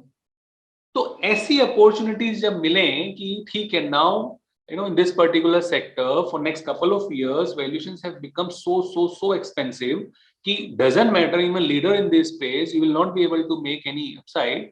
2 साल का period ये ऐसा है, peak लग गया है, whatever. उस टाइम पे मैं certainly there is no dearth of new opportunities. वो सब स्विचिंग सेक्टर की बोल लो, थीम्स की बोल लो, करता रहूं एज एन इन्वेस्टर, वो जरूरी है. 4-5 years में एक portfolio churning should happen, which is 4 or 5 stocks out of 25 stocks portfolio every year. और वो अपॉर्चुनिटीज मिलेंगी भी, चर्निंग की या रीबैलेंसिंग की या switching from one sector, one company to another sector, other company, वो मिलेंगी, वो करनी चाहिए. Otherwise there should not be any reason to sell. Exit का तो कोई रीजन ही नहीं है. मतलब in this asset class the compounding will be highest highest highest. It has always been, मतलब ओवर 10-year पीरियड अगर आप कभी भी देखेंगे, so it has always been the highest and it will continue to be, highest generating or highest compounding growth asset class. तो exit का तो सोच ही नहीं सकते, सोचना ही नहीं चाहिए. अगर आपके पास मोर कंपेलिंग अपॉर्चुनिटी अवेलेबल है तो स्विचिंग जरूर कर सकते हैं. Otherwise let the compounding do the magic for you.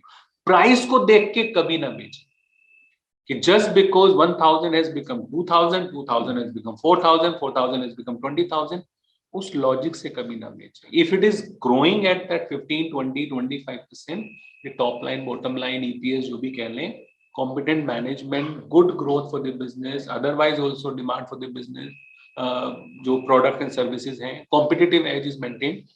Price को देख के कभी ना बेचें, कभी भी ना बेचें प्राइस को देख के. अदरवाइज वेल्थ क्रिएशन ऑब्जेक्टिव कभी भी अचीव नहीं हो सकता, कभी भी अचीव नहीं हो सकता. If you just going by कि 100 has become 1000 now I should say, please please please don't do that.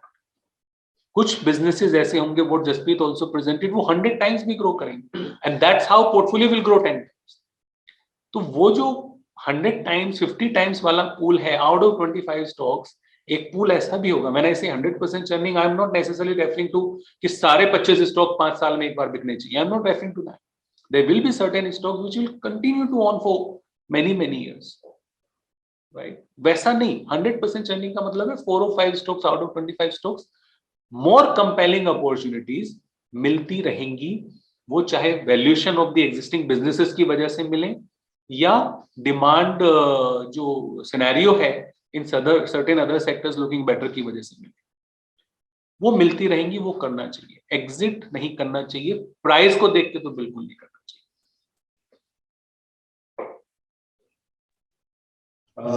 Thank you so much, Manish ji. I feel that when it comes to exiting certain opportunities, there is a lot of clarity that you have given. Now I will go to the final question. It's a very interesting question, and I will pose this to Sanjeev ji. Incidentally, there are a few questions around this. You know that there are certain investors who are completely dependent or wholly dependent on us, Sanjeev ji.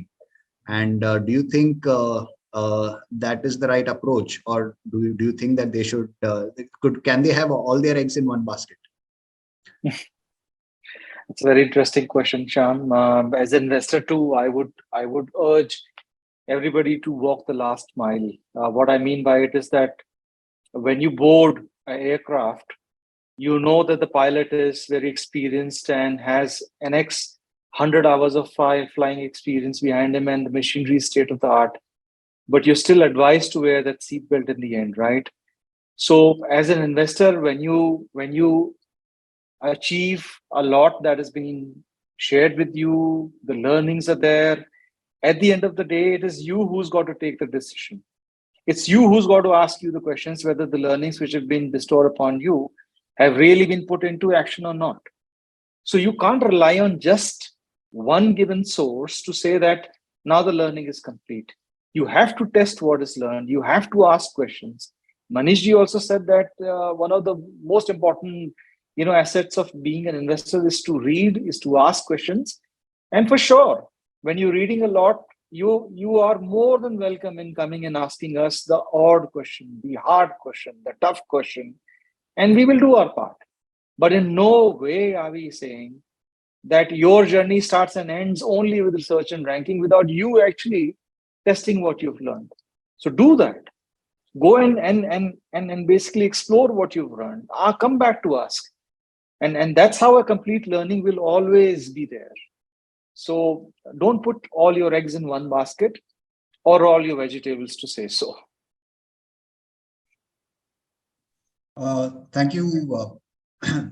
Thank you so much, Sanjeev ji. That's a very bold yet positive statement to make because we have had several customers in the past who have tried out other services, but they have eventually come back to us.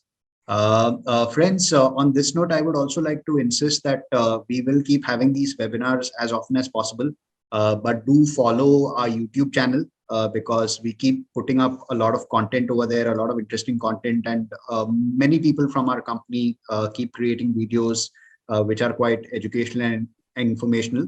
I would also insist that you check out the Informed Investor platform because there is certain content created over there which you may not find anywhere else.